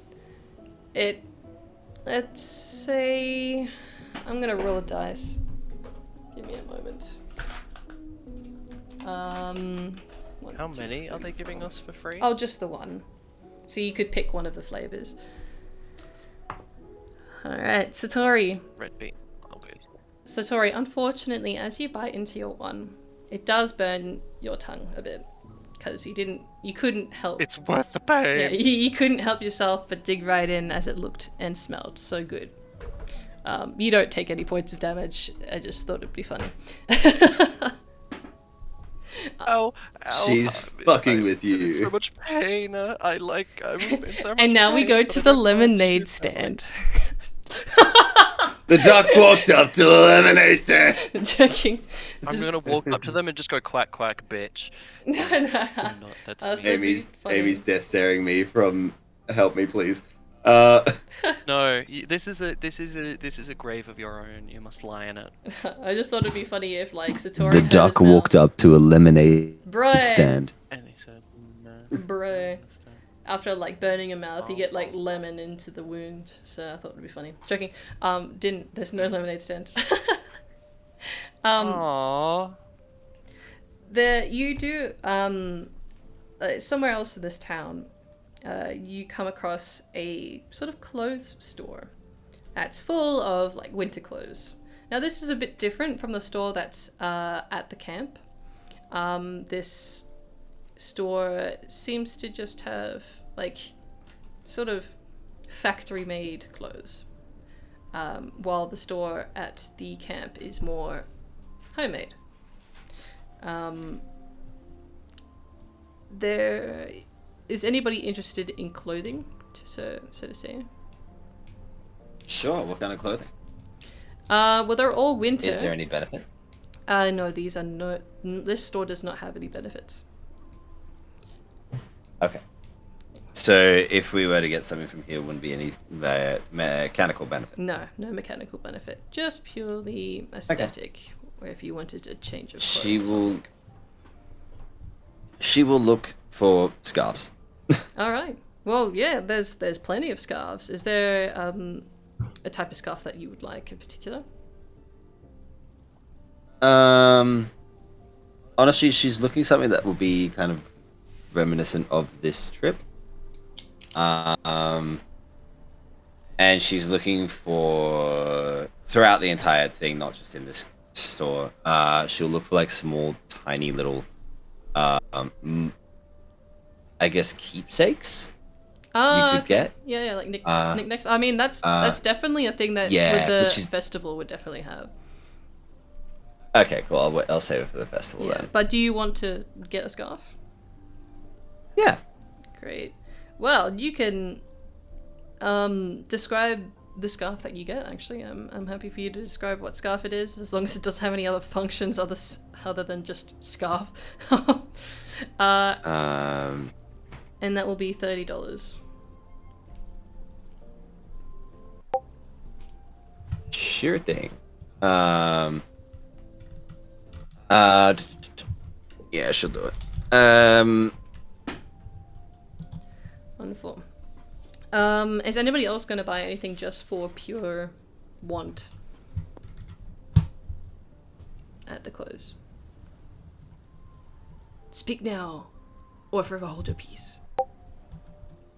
If I may just describe the scarf. Yeah. Describe your scarf. It will be the trims, like the very ends of it will be kind of like a lightish blue. But I would imagine the rest of it is kind of like greys and whites intermingled with each other. Very reminiscent to Sky's just natural Flavor. say aesthetic. Yeah. But yeah. She mostly chose it for that specifically. But I'm guessing it has like a symbol of like the mountain, or I don't know, like some kind of insignia of Yeah, where, there's like, say, a villages or even the ski lodge or there's an embroidered character meaning the name of the mountains that you're on.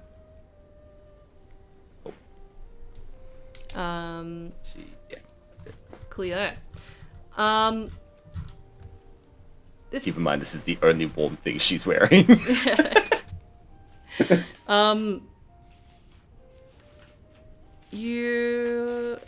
Let's see. Is there something that you guys are hoping to find in the town? I guess I should say. Free stuff. Free stuff. Alcohols. No. I mean, the festival is a very big point of actually getting a lot of free stuff. But Hell yeah. the town would be, you know, for kind of bigger provisions and or other stuff. If you need any. Even a knife. Is a knife? No. If there's nothing that people want particularly, do we just want to like time Can we skip it? Yeah, that's what I'm trying to open up. Because, is there anything Yeah. you guys want in particular, or are you happy to skip to the festival? Happy to skip. Wonderful. Alright. Alright. This guy's just gonna be doing touristy shit. Yeah, touristy stuff. Say that when you guys sort of watch the vice principal kind of looking after the students that wander in the town, he seems to kind of look at his phone a bit more than you notice him to.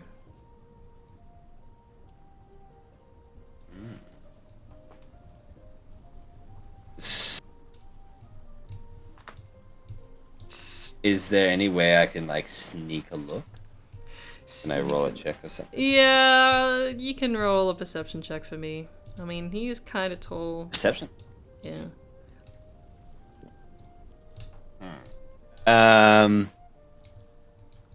That is a 16. 16. So 9 plus 7. The only thing that you managed to see or catch on his phone is that he was looking at a message, and it seemed to be from Mum. Oh. Oh no, he's probably telling his mum. He's telling his mum. Not. Mom, there's people after me. Mom, they're making me scared, Mom. Mom. Good lord. Okay. She will whip out her phone and just type a quick message to Garth saying, "Where are you?" Where are you? Where are you? You get a reply after a couple of minutes of just kind of wandering the town, and it reads, currently setting up for taking number 2. Like he puts like hashtag number 2. Location. Where he says, "Are you looking for what my location is?" She says, I'm guessing the shrine, but yes. He replies to that saying, "There's lots of shrines around here, but there is one on top of the hill for where the spring festival is for today. I won't be at that one, but if you meet me there, I'll show you where it is." She just types back a message saying, "Done." Also, number 2 is texting people. Apparently, ... Mum ?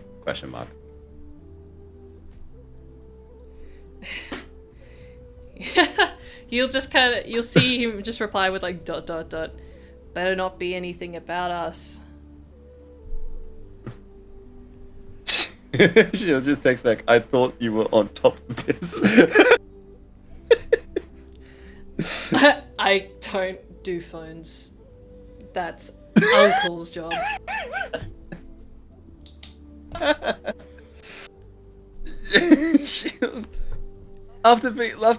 If Satori is looking at her during this, she looks really happy with herself after the first few texts, because she's like, "Haha, I knew it. I knew he would say something about the thing." And then as soon as she's like, I'm like, this guy goes to like the furious like keyboard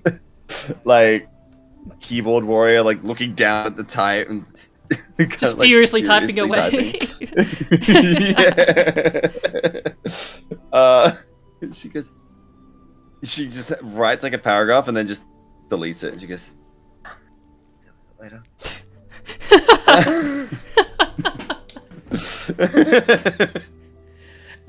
You do get another a message after his last one, and it says, maybe writing his goodbyes. Ha ha. This guy will look down at the phone and just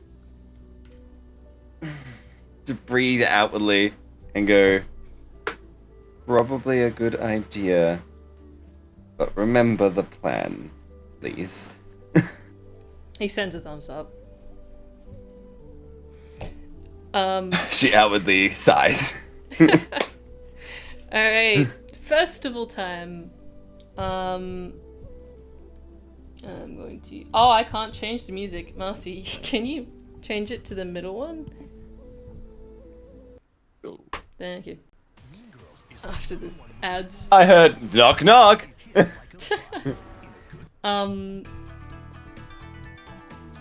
So you guys arrive.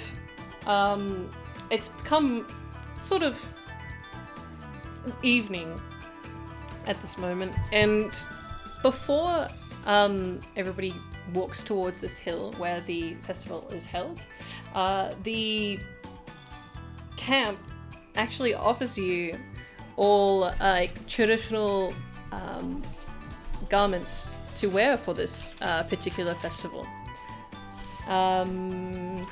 So for those, it's for those who want it. Does anybody want to adorn Fuck yeah. traditional garments? Alright, so Yep. that's this guy. Yeah, it's for free. It's for borrowing. You don't get to keep it. Who? So who's doing it? I will. Sounds like fun. Okay. So Satori, Sky, Marcy, are you? Can't let me fashion alone, people. Can't leave fashion alone, as in you will do it? No, I said they can't let me fashion alone. Oh, As in like a verb.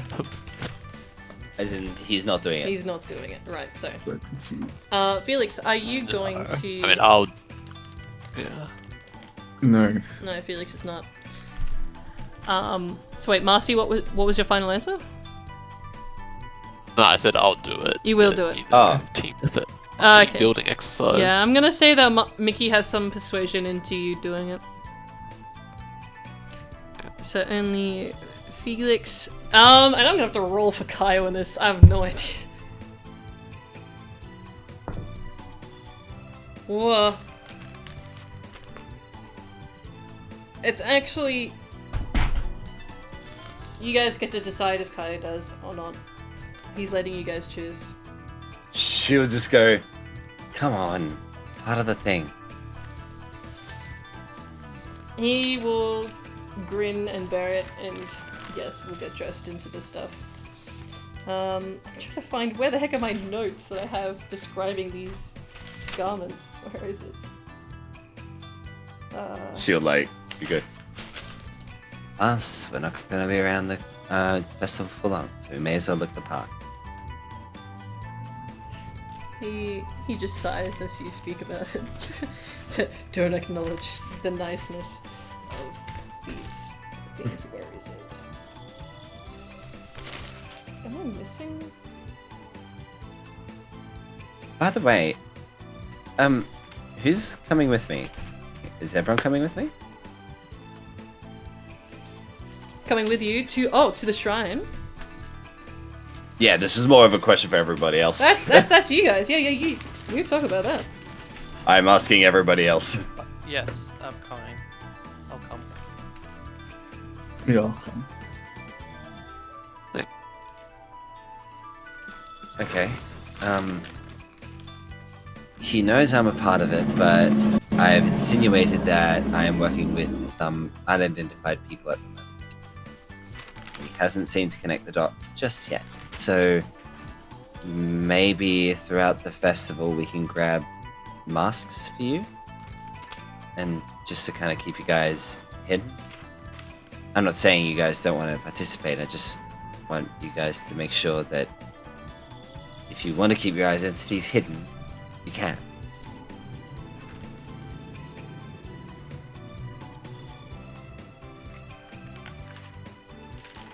Sounds good. Yeah, sure. Cool. I'll keep an eye out. Great.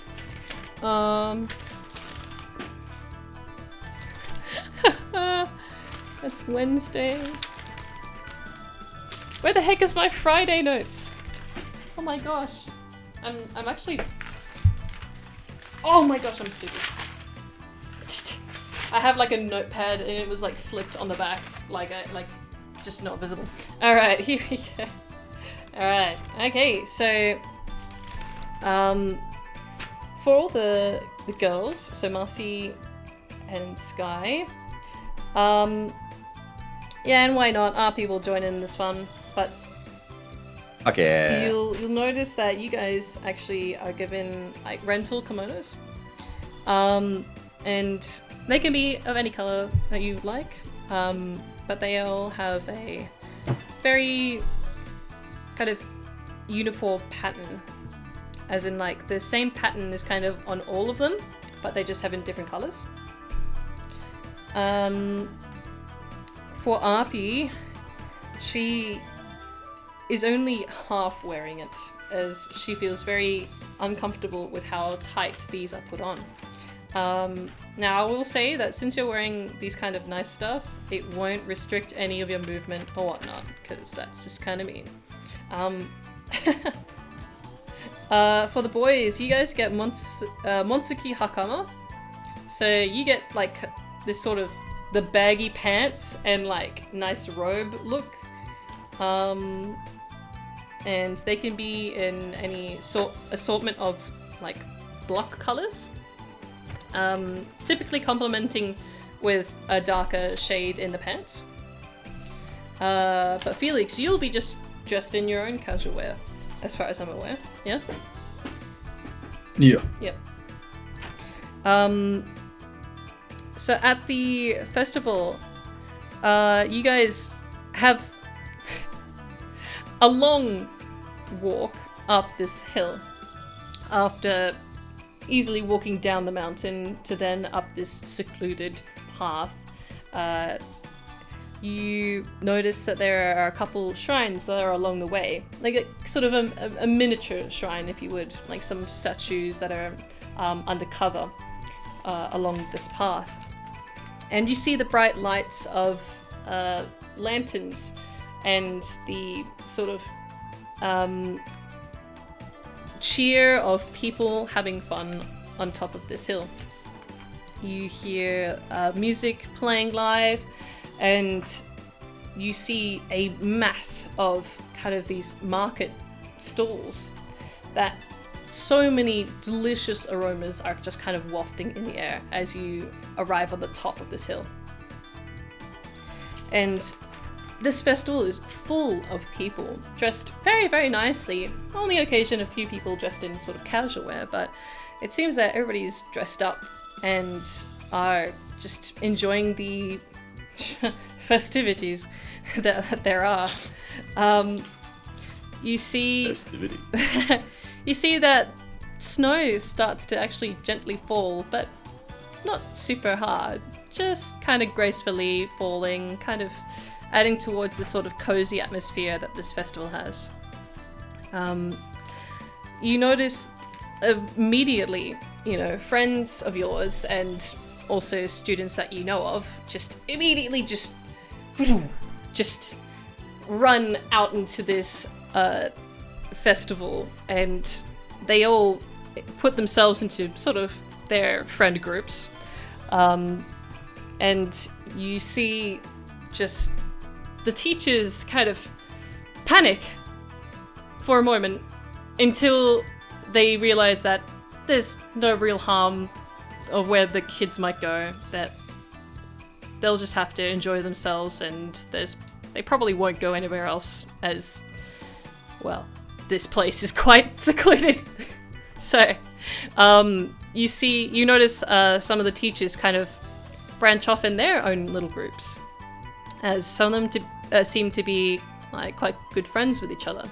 The vice principal seems to be kind of off-put by the amount of cheer that is going on, and he's making a few kind of weird looks at some of the attires that the girls are wearing. But he kind of looks towards his phone and then looks back up to the rest of the festival and just takes a deep breath and kind of wanders around in a very slow pace. As for you guys, this includes everyone, and Darius and Arpi and Kaio. Do you want anybody else to join your group?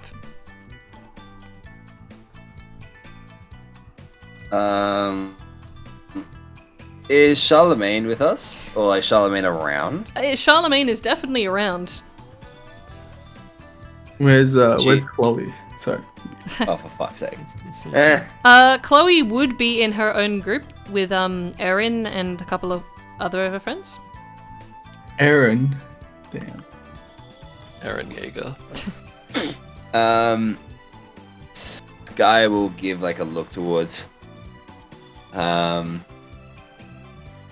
Charlemagne of kind of like this nod of kind of like we're off. But as in like she'll signaling give, you don't like, want him to come and you're just like acknowledging him? Yeah. Okay. Yeah. He'll kind of nod at you back and give you a smile, and you'll read his lips more than actually hear him, as the festival is quite lively and it's a bit hard to hear when you're a bit apart from someone. You'll definitely read from his lips saying like, enjoy the festival. She'll give like a small curtsy. And then realize that it's not Western, then bow. Yes. You see that Charlemagne is with a Kairi, unless you guys want to take a Kairi. So this is why I'm asking, do you guys want to take anybody else with you? Is it just for the festival bit, or are we actually heading off to the Just for the festival. This is just like for the festival. Oh, okay. Then she'll probably try, and as soon as she sees like Dean or the other like the Crow guys or Charlemagne, she'll like go to them for like 5 minutes or so and 10 minutes and hang around with them, and then come back to the crew. Like she'll actively go out and see people. All right, interesting. Is anybody? So I misunderstood where we were going. That's okay. Does anybody want to branch out? Like Marcy, do you want to be with your chess people and then be with this group, or? Yeah, I guess I could. I'll branch out. Ah, Felix, you're gonna branch out. Are you gonna branch out to basketball friends or sort of your fans? No, I'm just gonna enjoy festival Ah, okay. on my own. Just gonna look He's around. looking for Chloe. Alright. Satori, what are you going to do? You've got currently Arpi with you, and Kaya hasn't made up his mind yet. I'll ask Arpi when she'd like, if there's anything in particular that she wants to do. She says, with no hesitation, she wants to visit every single store for approximately 2 minutes and has to do it in a particular order. That's what she says to you.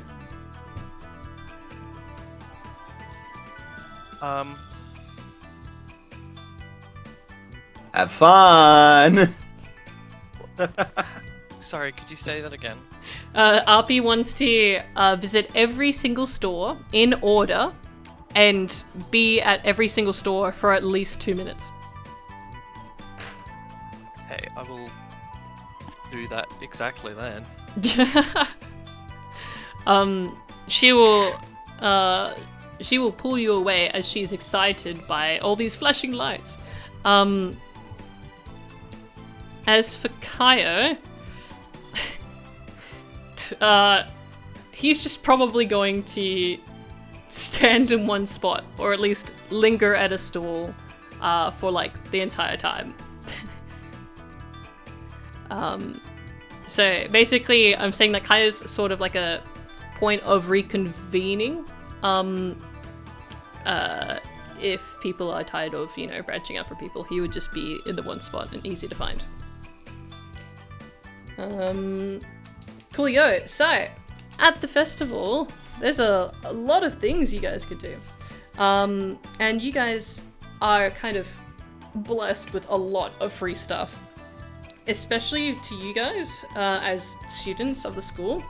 Darius will be with Kaio, and I'm sure actually, yeah, Darius will drag Kaio in other places. I'm sure of it. So just so that Kaio doesn't sulk by himself the whole time. So yeah, at the festival, you guys are blessed with like lots of food. You are never hungry in this place. There's lots of places that have like choco banana, which is like chocolate covered bananas, takoyaki, yakitori.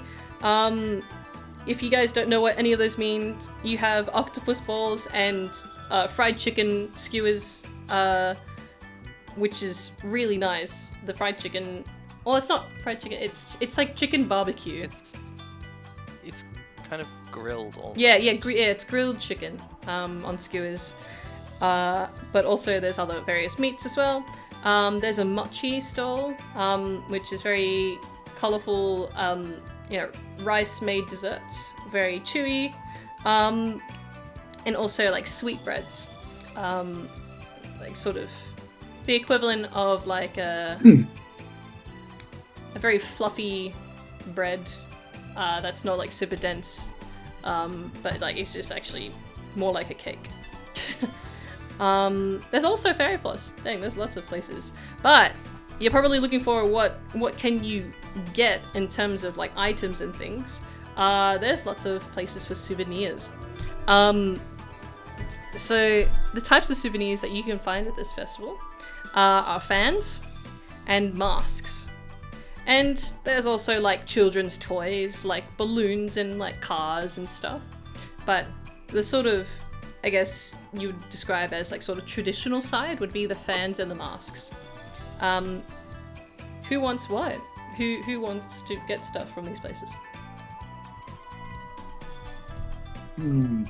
Well, I'll be right I back. can answer pretty definitively which stalls I'll be going to. Alright, well, I guess we'll start with you, Satori. What would you like? Sorry? What would you like to get? I'm kind of tempted to get from, like, to actually, like, buy from every store. But definitely takoyaki.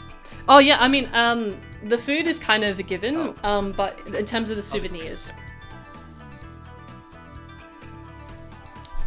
Did you want a mask Sorry, or a fan? I'll go for the... You know what, I'll get both. You get both? Okay. Okay. And I'll get both, and then I'll ask RP if she'd like either of them, or if she'd like something else. She says she would definitely take the fan. Now this fan that you get has a depiction of a kitsune. Oh. And it's a kitsune with two tails. And they have sort of orange fur. And the mask... you know what? I'm gonna let you roll the d6.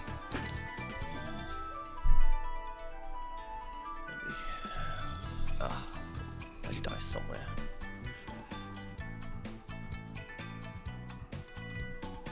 How can I only find my d20 and my d100? Give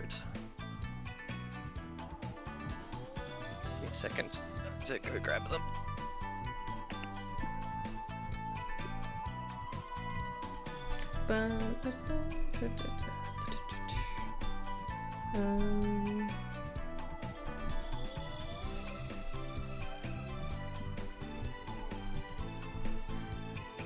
I got 5.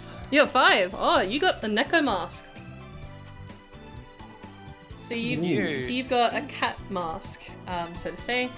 I've become a cat boy now, finally. Very cool. I'll say that you can imagine it's sort of markings that it would be on it, but you would have like cat ear mask, and you can decorate it as if you whatever you like. All right. And it's purely decorational. Yeah, purely decorational. Cool. Felix, Mm-hmm. are you going to get any of the souvenirs? Maybe the mask. Yeah, a mask. Okay. Do you want to roll for it, or do you want to pick? Actually, no. I'm gonna keep. I'll roll, Yeah, I'll roll. I'm gonna get everybody to roll. So yeah, roll a d6 for me.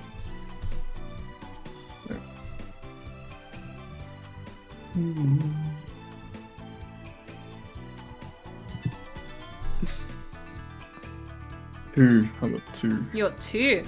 You've got the kitsune mask. Oh, fucking boy. Wait, but I'm a. I want to trade. I'm a kitsune. So you get this kitsune mask, and the shopkeeper who hands it to you is a female, and she kind of hands you this mask as you choose it, and she says, "No need to pay for it. I hope you enjoy the festival today. It's nice to see new faces."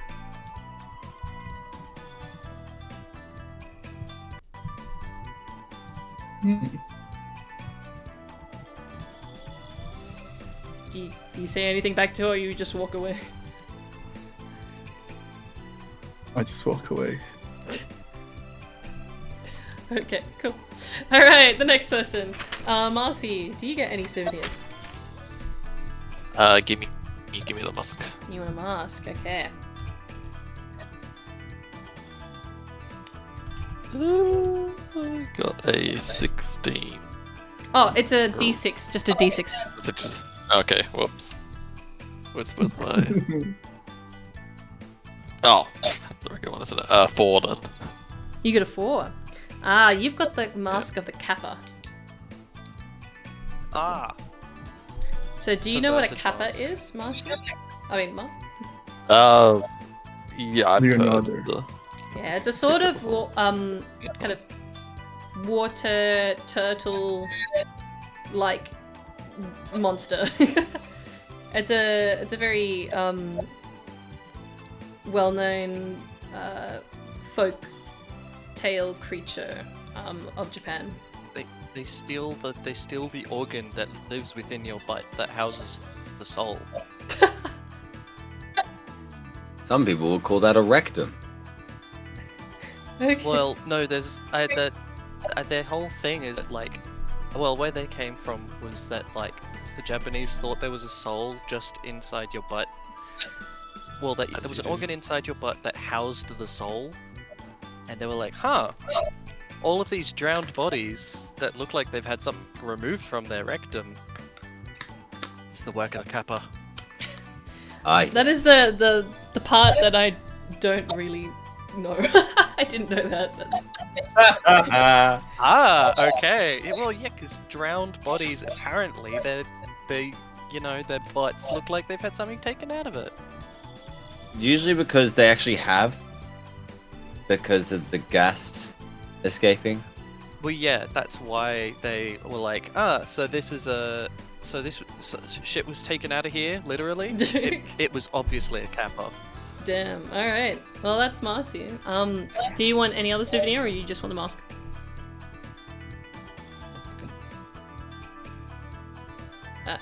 Okay. You talking to me? Now it's Sky. Marcy. Yeah. Now it's you, Sky. Hello. Sorry, I was just doing the washing. What souvenir would you like? So there's fans and masks. She would want something small, but enough that she could get like 8 of them. Ah, yes. You'd. So what? 8 of them? You say? Yeah, around 8 of them. Like, if she can find a deal that she can get less for, that would be great. Yeah. You would definitely get these probably all for about $5. Let's see. So do you want like 8 of a similar thing? Yeah, like variants of the thing, but like whatever the thing might be. Yeah, so you'd find 8 key rings. And they're all like different type of like Japanese animals. So you can choose, do you want all the same animals or do you want an assortment of animals? I think I'll get an assortment. Mhm. And you said all these were $5? As in like altogether it's 5. Oh, thank fuck. Okay, that's better. Cool, yeah, done. Do you want me to roll for them or? Nah, it's all good. I'll just write to you what it is later on. But yeah, you get a bunch of key rings. But do you want a mask or a fan? She will grab a fan. Okay. If she can. Yeah. She won't grab a mask though. Okay. Cool. I didn't. Yeah. You get a fan that has what looks to be 2 ravens or 2 crows on it. Nice. She'll look at it, nod to herself. If anyone's within hearing range, she will just murmur to herself, "Odin looks fondly upon me," as she puts it on. Cute. Alright.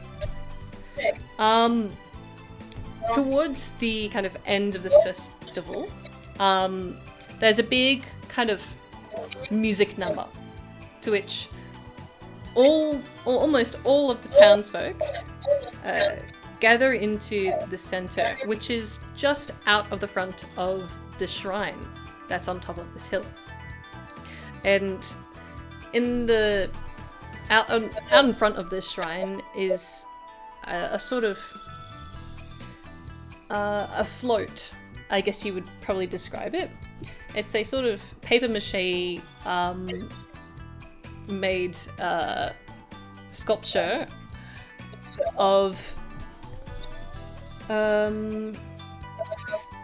yeah, it looks to be like a dog, but it's like a snow dog. It's very stylized, you would say. And it's kind of got its tongue out. It looks very cute. And you see the townsfolk kind of play their live music as then they start to do this sort of, well, you would describe it as maybe a line dance, but that's the American term. It's just simply a synchronized dance that they do in a line, but they kind of wrap this line around the float, so the sort of like inner circle. Makes sense. And the crowd is, you know, in like loving this part, this music number that they have, and everybody is kind of like, clapping and cheering. And then you hear someone on a megaphone after this music number finishes, saying that everyone get ready. The fireworks will be set off in the next 5 minutes. Please find a spot and look towards Tokyo.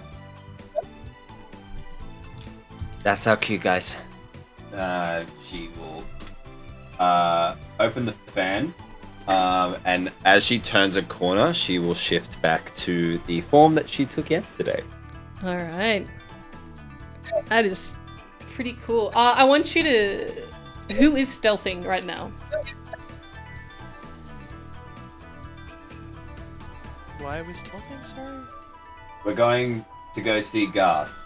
Oh right, yeah. Oh, But anyone Yeah. like, that makes way more sense. are we being watched discreetly by anybody? Or Ooh. Do you want to perceive? maybe? I would like to make an active perception check. Alright, go ahead. Actively perceive. Oh shit! Is that dice is on the floor? Hiya! I'm not That- gonna be helpful. I got a 5. 22. There we go. I guess nobody else needs to roll. Sky, you seem to only notice that through this crowd. You see Charlemagne is looking at you. And you actually managed to see Can you- Ian as well. Oh, it's is him. Vian looking at us? He doesn't look to be looking at you. He's looking at Felix. He looks towards him. Okay. If we go behind something, can I like grab a mask and put it on Felix and like switch his coat around or something? Make him look slightly different? Yeah, sure. And she will do this as the thing is going past. She'll switch to the blonde woman, and the blonde woman will like look directly back at Charlemagne and wink as she turns. Oh, damn. Some lady is flirting with me across the sea of people. I can It's just almost hear, as if Sky was in the exact same position that she was. I know. I can Wait a feel second. his panic. There's no panic. Okay, so what do you help Felix like with to like mess him up?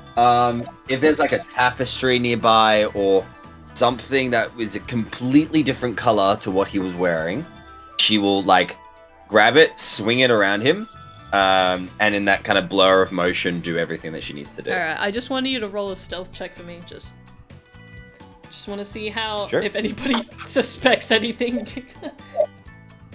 That's a 15 plus 2. Yeah, 17. you do so. Nobody seems to notice. Everybody's like, "Yeah, fireworks! Woohoo!" You know. Okay, we're ready? So, so, we're ready? Felix, you see Sky is a completely different person right now. She is a blonde woman, definitely much older than she looks right now.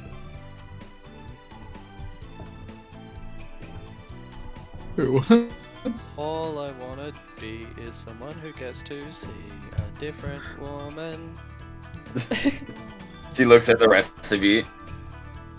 Don't stand there all day. Get on mask. I will have already have put mine on. Get pranked, bro. Alright. Marcy, I'm guessing do you follow suit with putting on your masks?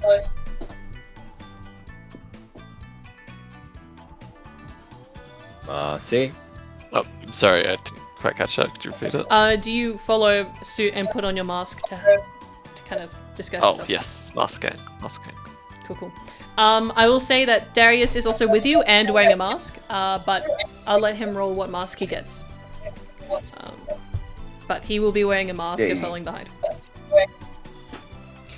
And I'm guessing RP is with Charlemagne. Oh, actually, Arpi is right now with Satori. Satori, do you send Arpi away, or what do you do? You can pass her to a teacher if you'd like. I think I'll do that. Okay. Which teacher? Or... no, can I pass her? Can I pass her to Miss Yue? Oh, yeah, you can. Because I thought Charlemagne knew exactly who she was and was actively trying to defend her from us. Defend who? Yeah. Like, defend Arpy from us. Because he thought we kidnapped her or some shit. You have to ask him. That's a good point. Well, see, my reasoning is that like, if the vice principal is suspicious, or not, sorry, if the principal's suspicious, who knows how many the teachers are? Definitely. So, But why not give it to a policeman? good point. Who's also got a Yeah. witness. True. We know Charlemagne. I'll give him. I'll get RP to go with Charlemagne, I guess. Also, you're giving it to Charlemagne? Well, I've been convinced. I think it's a good idea. Okay. And it does show that we are trying to trust him. Right, he kind of watches as you, the teacher, gives him Arpy, and he kind of says that he'll look after her just like he does with his own sister. That's much If he loses RP, then we just take his sister and call it even. Oh my goodness. Damn. Okay. Just writing. Alright, it we go up to the down. shrine. Alright. You guys, I'll need you guys to collectively roll a stealth check. So one person will be rolling stealth for all of you. Who has the highest modifier? I have +2. Well, Felix has got proficiency in it now. He's probably got. Oh yeah. So Felix, you roll. 5. Okay. 12 plus 4? 16? Is that yours? No, 12 plus 5. Oh, 12 plus 5. There you go. 17. 17? Okay. You guys managed to sneak around the back of the shrine, to which you see Garth is dressed all in black. He's not wearing anything festive, nothing traditional, just kind of really, like, warm winter clothes, totally unlike him. Like, when you think of Garth, you think of, you know, fashion, really. This does not look fashionable in any sense. This is like, he's kind of just trying to avoid attention, I guess. What's wrong, boss man? Don't want to be part of the celebration. He looks you up and down, Sky, as you walk towards him. Ah, it's you. It's... And Ko. She like gives like a look over her shoulder with the others. Eesh. He looks like intricately at each one of you with your masks on.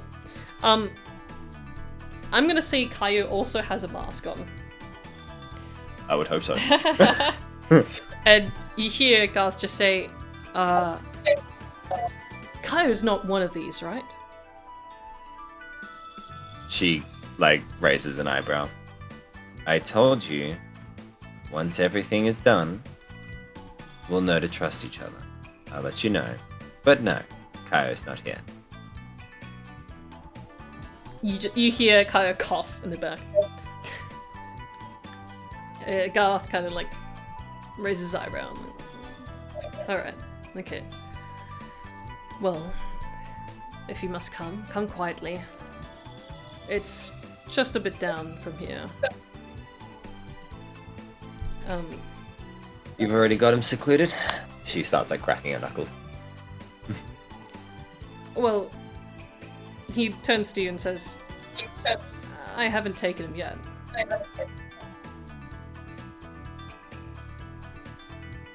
She looks to him. Are you asking or are you telling? I'm telling? He looks confused. So I'm guessing your students are the ones who are gonna kidnap him? Oh, no. They aren't really involved with this. They're just keeping an eye on him. They'll tell me where he is at the time of the fireworks. That's when I grab him. Right. So where do you want us to be?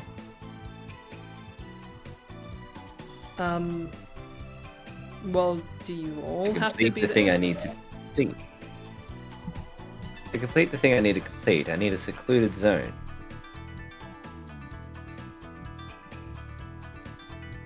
Alright.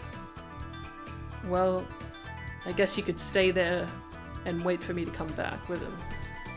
But that would mean you'd have to miss out on the fireworks. Now, you kids wouldn't be too sad about missing that, would you? Garth. I would be. She looks over her shoulder. With respect, There's a person's life in the balance. Fireworks can wait. Damn. If you say so. Alright. He starts walking down the back of this hill, which is, behind the shrine. You guys follow him down.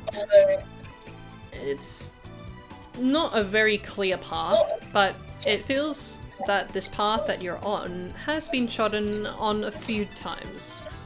Well enough to kind of make out that somebody has been walking down it before.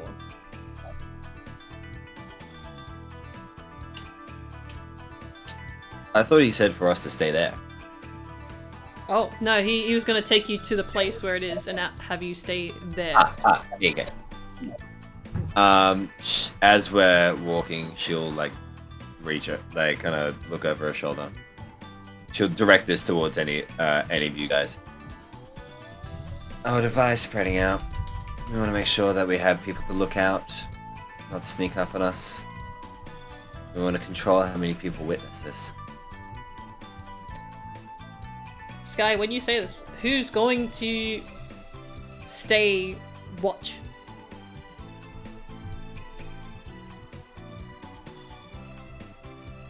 Does someone volunteer?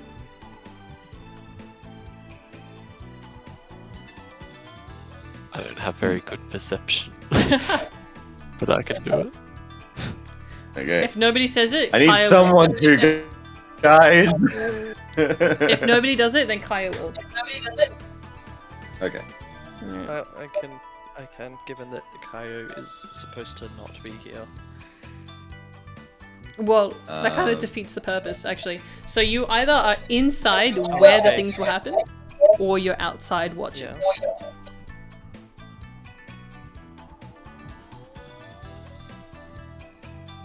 Sorry, my brain isn't working. That's okay. You're inside or outside? Inside. Okay. Okay, you're inside. Who's outside watching? Kaya will volunteer himself. I'll be. Oh, Felix, okay. I'll go. Dude, what took you so long? I've been asking Okay. this question. I was waiting for others. If they want. Okay. Alright, Felix and Kaya will both be watching. Okay. She will look over her shoulder at Marcy. Yep. We need to try and make it look like he actually died. Now, Sorry, I'm adverse to could you just repeat that? I'm adverse to causing pain when it's not necessary. However, we want to try and make it genuine. Up your sleeve, that could.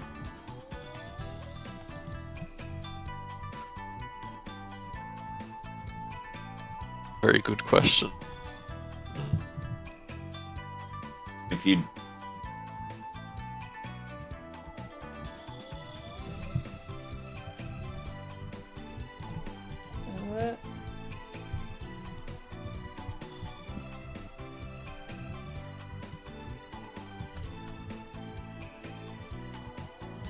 It's not been cutting out too badly for me.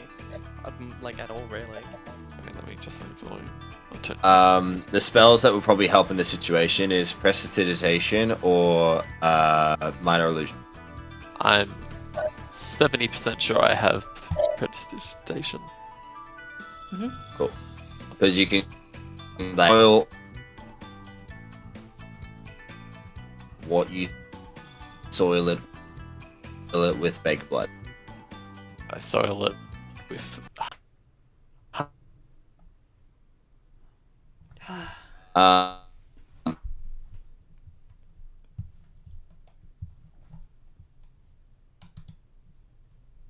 Great.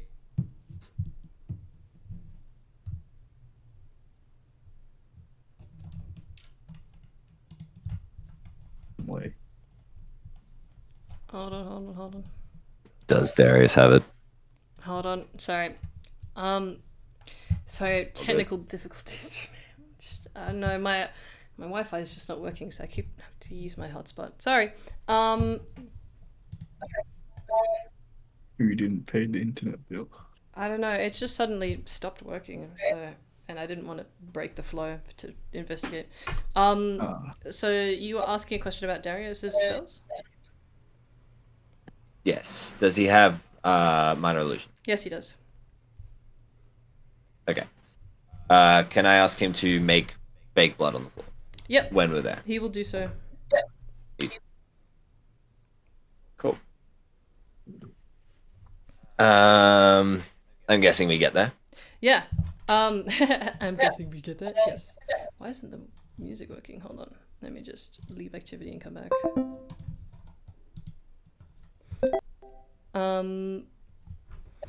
Yeah. So what you're led to is actually a door that's embedded into the side of the hill.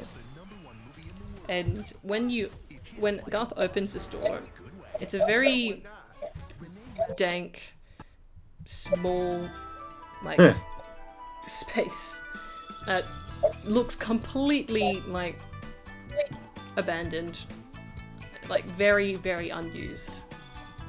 This door to this place looks almost... Well, it's made of wood, and this wood is rotten. This door is almost not even a door. Nice. As you enter, the floor is kind of patterned with wood that's rotting, and also the walls are... Yeah, it's just like a wooden house inside of this hill. Only the back wall has a sort of stone look to it. But other things aside... See any place for a murder? Yeah. Would you say that Garth will laugh and just reply with... It will work for what I need to do. Fair enough. We'll set up here. Go again. He kind of signals and then turns out to then run up back to the hill. Do you guys do anything in Signals this to place? who? Or like, like, you know, like signaling like by, or like when someone kind of like puts, what do you call that? Like a wave. Yeah, it's like a wave. Okay, cool. Mhm. Okay, I was like, there's other people here. Oh boy. No, not like signaling like kaka attack now sort of thing. No. Yeah. Okay. She will, as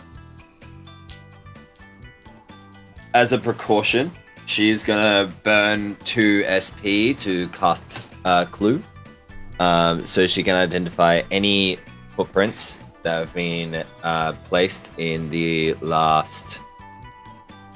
I can choose any period up to the last 10 days. I'm going to choose the last 2 days. So any footprints that have been made in the last 2 days or handprints are now revealed to me, and all of them are subjected to each creature. As in, like, if it's Garth's footprints will all, or handprints will all appear in green.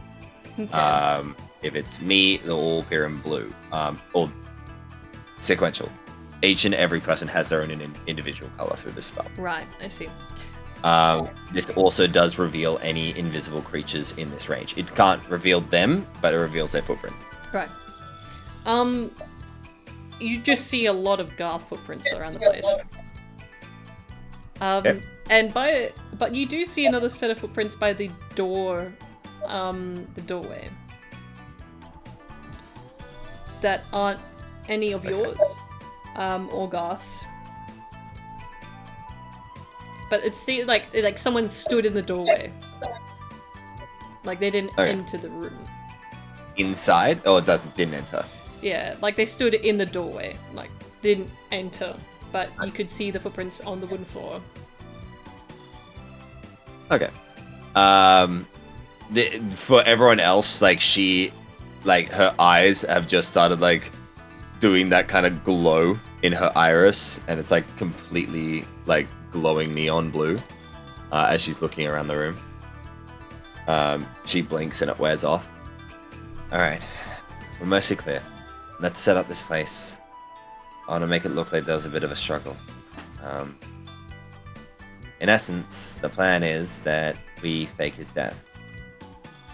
And I'm hoping that one of us will just accidentally walk around and see the body. And then report it to the police. The police diagnose it and get a check on it. Confirm he's dead. And then we lift the spell and he lives. At least that's the plan. Or Garth sends the... He said something about vital signs. If he can send that vital sign information off to Uncle and prove he's dead, then we don't need to involve the police at all.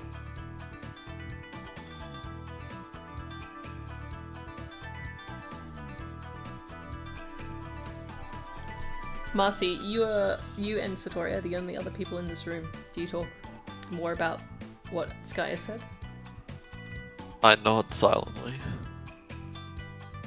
If we'd like, I can check if this might end poorly or well.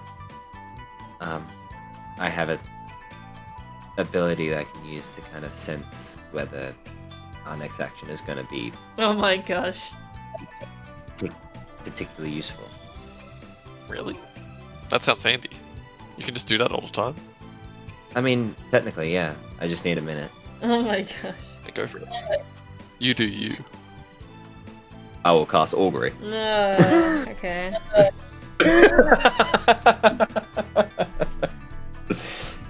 Can you just read The out? DM reveals whether the next action that's happening in the next 30 minutes will either be beneficial, detrimental, or neither. You've kind of suggested two things. Which one am I meant to base that off? The thing is, the action is faking his death. Oh, okay. All right. So that's the select thing that you want augury on. That's right. Okay. Beneficial. Okay, wheel. She sits down as she casts this, as this like kind of ring appears around her with sigils, as Aurora's wings kind of wrap around her as they kind of lift up. There's like kind of that sparkle and snow powder off of her. Mm-hmm. Well, the good news is that we're on the right track. What happens afterwards is completely under our jurisdiction, though. I couldn't get more information than that.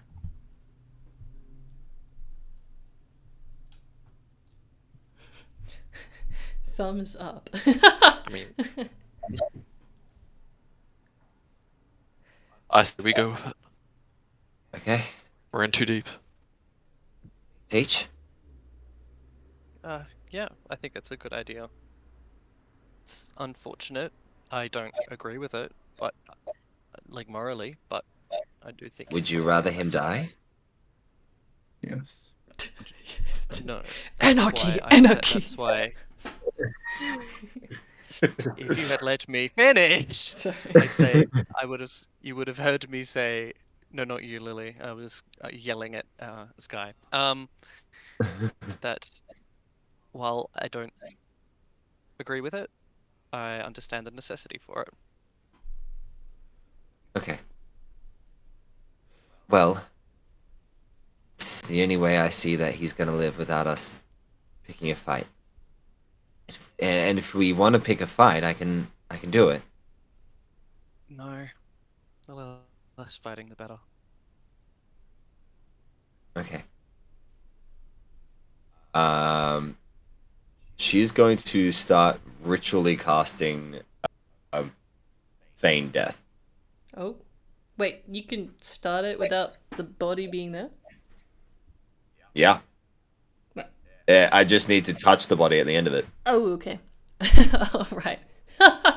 You are channeling Well, death. touch the person.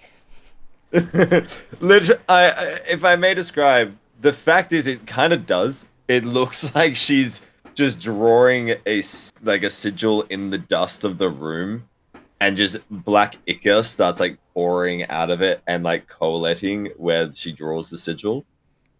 She's literally drawing a death circle. Are you sure what you're doing won't just actually kill him? Well, it hasn't failed yet. At least the information that Aurora gives me. I'm not gonna lie, it's freaked me out a couple of times, and I hope that she knows what she's doing. I mean, she like finishes a line and looks up to you. You can ask yours if you want. I'm sure she'll know. Minerva, fact check that, please. What are you exactly asking for of Minerva? Oh no, I just want to see if like she agrees. I mean, I had raised it like in jest, but now I'm like, that's a questionable answer. She's asking whether this spell will just fucking kill him. You would hear from Minerva in your head saying, gotta find the accent again.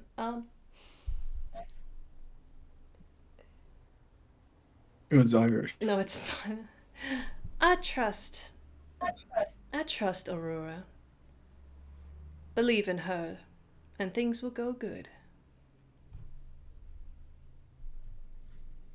Okay.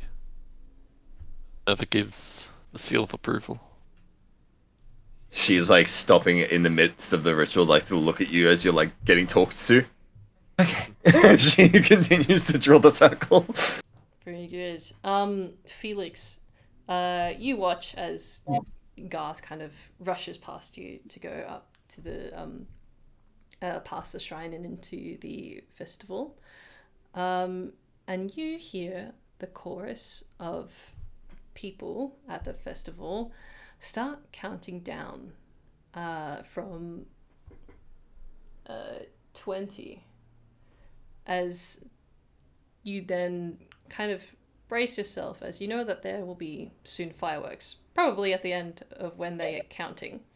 You look over and you see Kaio kind of looking up at the hill, wondering when or where Garth will come back down from. And you hear the chorus reach down to, 5, 4, 3, 2, 1, and you hear a massive cheer as the first firework is then sent into the air and explodes in its brilliant blue and silver kind of sparkles. And then music starts back up again as then more and more fireworks are just kind of showered into the sky. And for one, you're quite glad that you can actually enjoy some of the fireworks before things get a bit more serious. Within a couple of moments of the fireworks setting off, you see Garth hastily making his way with someone on his back. It's like a fucking Scooby-Doo villain. Felix, do you say Don't anything? mind me. This giant fucking meat sack. Do you say anything or just move out of the way and just like watch Garth come down? I just move out of the way. I'm like, Do you follow him or do you stay outside and watch? I stay outside and watch. Okay. Alright. Kaio also does the same. He stands and watches.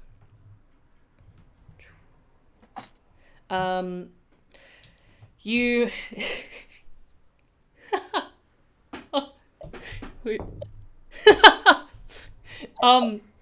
Sky, Satori, and Marcy, you guys hear... Oh, I mean, Darius would also be there as well. You hear Garth's footsteps kind of outside of the door as he then kicks the door down, but actually his foot breaks through it as it's that rotten. She will just like say to the others just before he kicks it in. It's just like, Stay to the shadows. Try and make yourselves innocuous. You just hear Garth go, "Fuck!" and he kind of jiggles the door open and like try to gets it off his foot, and then he opens and swings the door with his other hand. And you just hear these sort of faint shrills and shrieks of you think male, but probably maybe female person, as he sits them down like kind of violently into the middle of the room.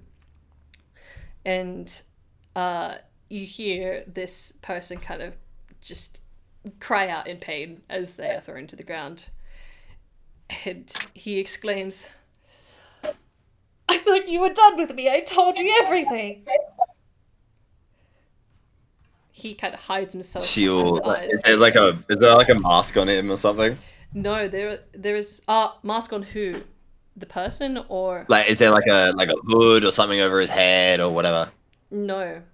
Okay. He is cowering behind his hands, like he's like put his hands on his face. Okay. Well. Look what the cat dragged in. He slowly trembles his hands down to uncover his face. And he turns to where you speak. He's like, "Ah, it's you again. Why'd you bring me in this disgusting small room? Why are there more..." Well, I would like to actually answer your question for once. You see, this fellow here, I'm guessing you're pointing at Garth. Drags her hand across Garth's shoulders. this lovely gentleman wants to kill you. Garth gives a smile. Whereas I don't want any blood on anyone's hands. So, who should you be thanking here?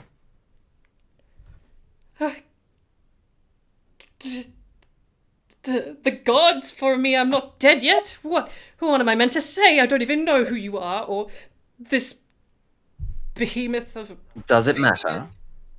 I want you alive. He wants you dead. So I say again, who should you be thanking?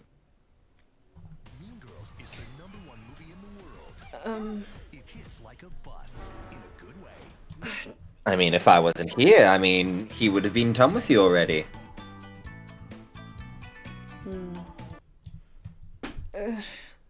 Alright. What is it? What do you want, then? Why am I here? She rolls her eyes. Right. Not gonna go that route. She stands in front of him. I have a proposition. You can either take the proposition from me, or you can take it from him. I don't give a fuck. It's gonna be the exact same.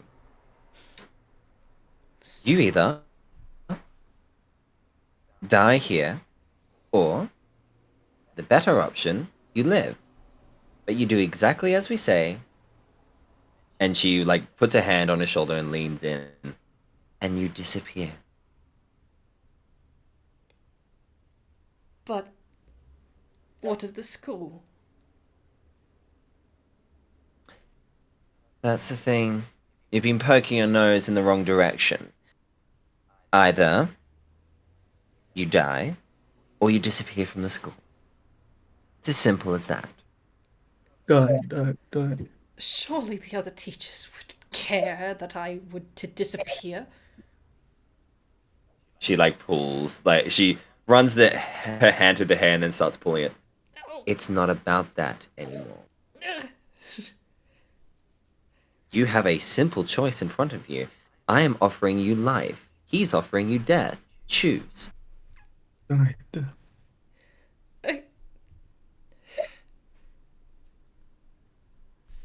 Of course I want to live. Who wants to just straight up die into this remotely good-looking guy, I guess? She releases the hand as she smiles and stands up to her full height. Excellent. We have an accord. You get to live. You get your blood. all debts repaid, and you disappear off the face of the planet, according to everyone. I know a nice little place over in the Americas you could probably go. Using the rest of your money, of course. What? Who's in charge of who here? He looks between you and Garth. Ooh. You're mistaking the fact that he's in charge of me, nor me in charge of him. We're business associates. Alright. Continue. So, as I've just explained, you've been placing your nose in the wrong direction. He and his associates want you dead, while I, mercy upon my soul, want you alive. Because I don't like seeing people just offed whenever someone feels like it. She directs this towards Garth. She's completely lying, but she's like making it kind of clear of the narrative. Yeah, he kind of tries to play along, but just standing there kind of seems to work. Now tell me, how adverse are you to the form of playing dead? Playing dead? What am I, a dog? Oof. You will be. She clicks her fingers and like this kind of the sigil underneath him like lights up. He'll react to what he's seeing and say, "What? Was it? Lights? What?" You can think of them as that. Here's the thing. You consent to what I'm doing to you, and you will live. He will get what he needs, and you can run off into the sunset to the Americas or another country, disappear off the radar before anyone realizes you're alive, and you'll be out of this whole mess. And you might, just might even thank me. Because you haven't done that yet. You're quite the angel, I suppose. Offering me this. Some might say. She, like, taps him on the nose. And aren't you lucky? And that still wasn't a thank you. She stands up. In any case, you consent to what I'm going to do to you, and this all ends. You don't, and you end. Get the picture?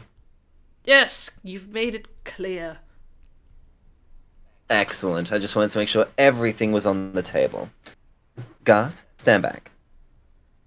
He steps back. Now, she stands directly in front of him and holds his gaze. I hope you dream well. She taps his forehead and he dies. Oh my god!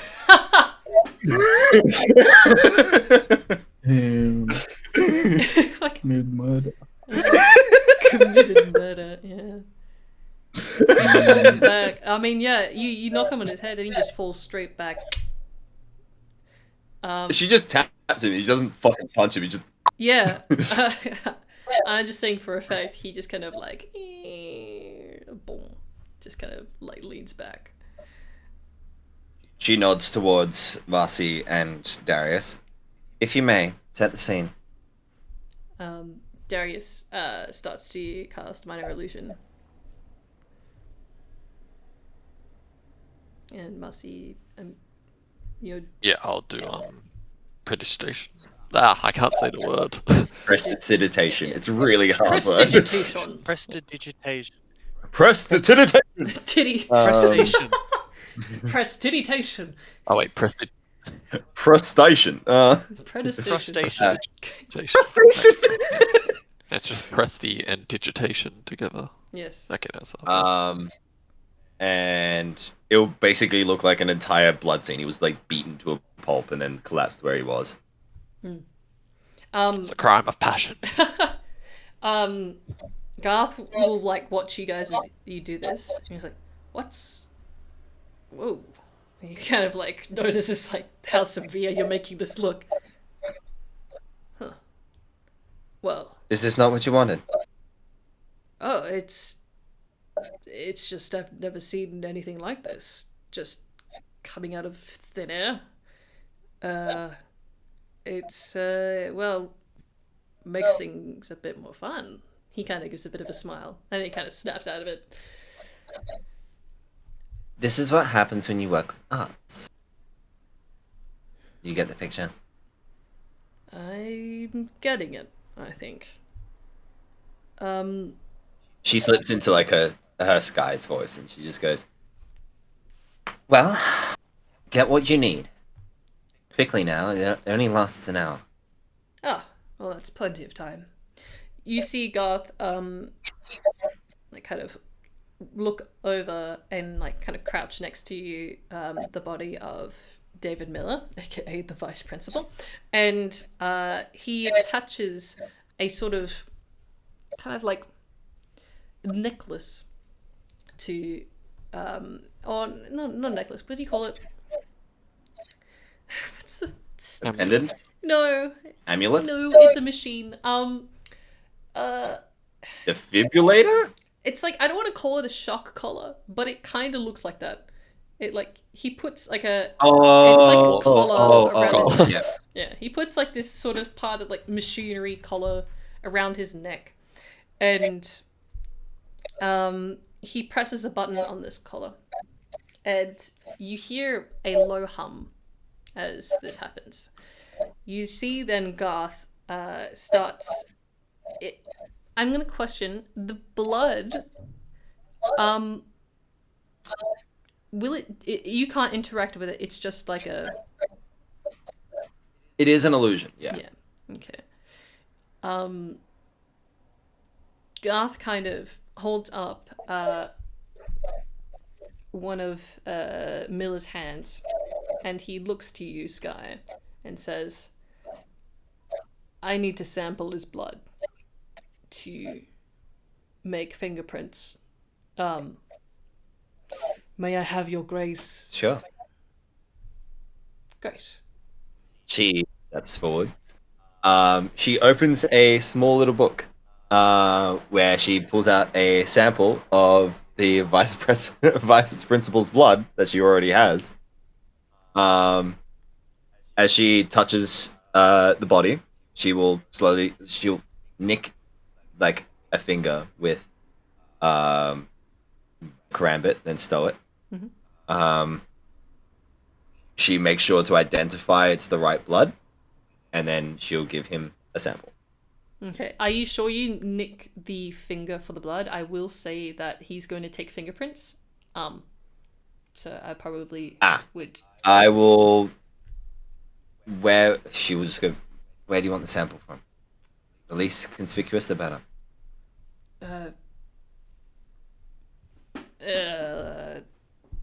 He kind of just points to a point on his arm, on like Miller's arm. Sure. She nicks like kind of up near the shoulder. Yep. As if he was roughly handled and slammed onto the floor. Yes. Yes. And you pass him this blood of his. Yeah. Right. Garth kind of thanks you for it, and he smears the blood of Miller onto his thumb and fingerprints, and he pulls out a book to which he presses these fingerprints on it, and he does it for the other hand as well. He then closes this book after the prints have dried, and the hum of the collar stops, and it automatically opens up, and he grabs this collar, puts it back into like this bag that he has, and he kind of, you watch Garth as he kind of like cracks his knuckles and just says, "Well, that's basically the job." Is that it? Oh, right. The one more thing. He pulls out a camera. And she steps back out of view and encourages everyone else to step out of the camera. Yeah, I will step out of camera. Wonderful. He takes a photograph of the scene, and it's a what do you call those kind of cameras that automatically like print film? Disposable cameras, No. Polaroid cameras. Polaroid, yeah, it's a Polaroid. Polaroids. So it automatically prints a photograph of what he just took. He then kind of like waves the photo around and then like tucks it against his chest and puts the camera away. He looks to everyone inside the room and says, "Well, thank you. I suppose you're wondering what we do now with him." That was my question. If Uncle's as smart as he is, he'll notice any credit card transactions from his account. What do you suppose we do about it? Well, I'd say when he wakes up, I'll inform him that, well, he'll need to stop anything related to stuff online, his bank accounts, literally anything that would indicate that he's still alive, and force him to wear gloves for a long, long time, as Uncle is very particular and very good at finding traces of people with fingerprints. So, What if he just... Oh, what'd you say? What if he just... Well... Say... Got a large amount of cash from somebody, and you just take everything he owns. Ha! Call it spoils of war. I like that. Alright. Therefore, no credit card traces of him. Any actions that are done through those credit card transactions are you, and Uncle can appreciate that. And your own finances are yours if you were to just leave some cash around for some ghost to find. Right. Well, I'll also give him one of my men to watch over him. Have him be sent to a different part of Japan, at least. Preferably not Tokyo. See if he can get away from there. Good idea. So, I suppose this is over then. Shall I leave it till we're off, or should I end it early? Or shall I give you to sort out all of those extra finances? I'll sort the finances. You kids, you can go. She gives a small curtsy. Rightio. We'll see you soon, Garth. Never be a stranger. Yeah. He suddenly turns a bit dark when you say bye. She stops. You took the weapons, did you? She turns back to him. We both know what they can do, Garth. They can help me. Like I've told you. They could. They can also help me. They could also help our cause together. Look what we can accomplish.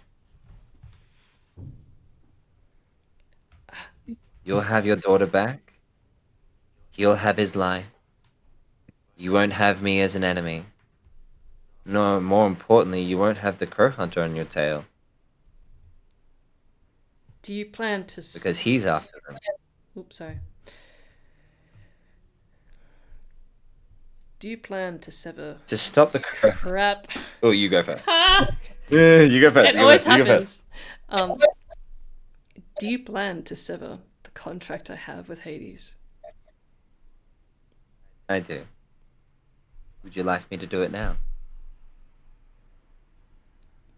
We'll do it at midnight. Okay.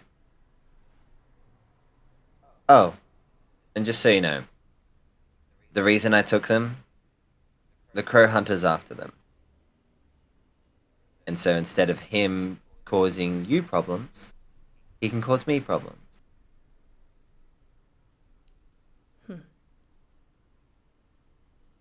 Well, thanks. I guess I'll see you soon.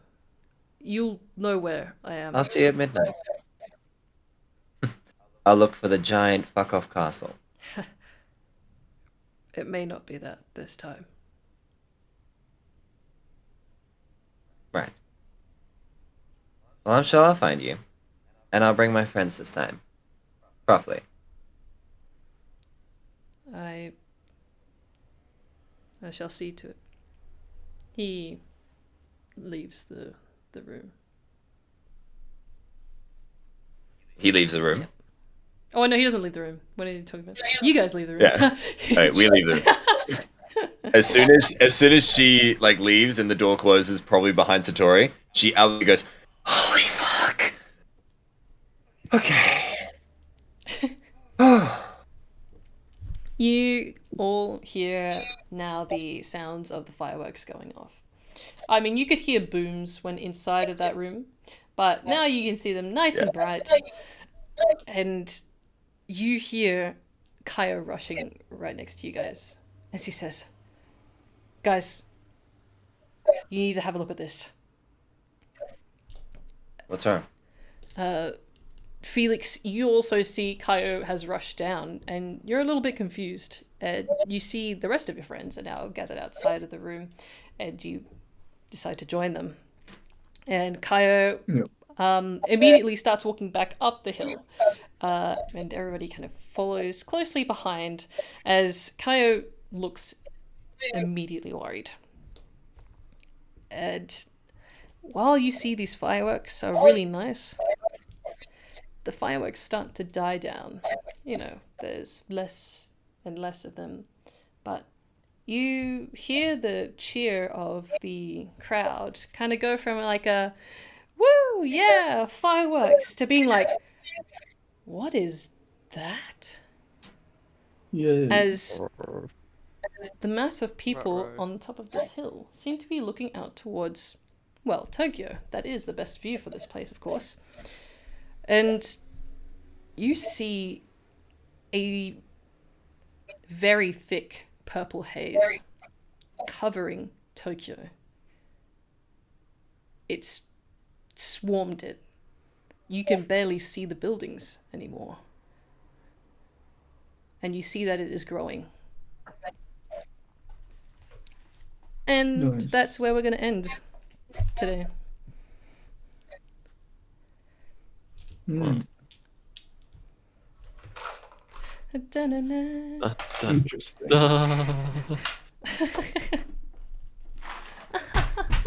I was going to go a bit further, but I'm like, nah. It's late, and that's a nice time to put it there. Because I think Tiger would like to hear this next part.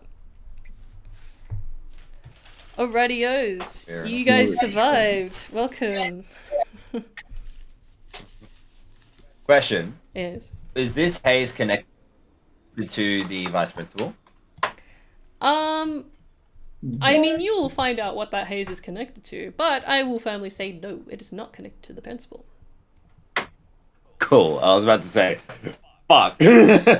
What evidence was there that he was connected with anything? I was about to be like, I'm pretty damn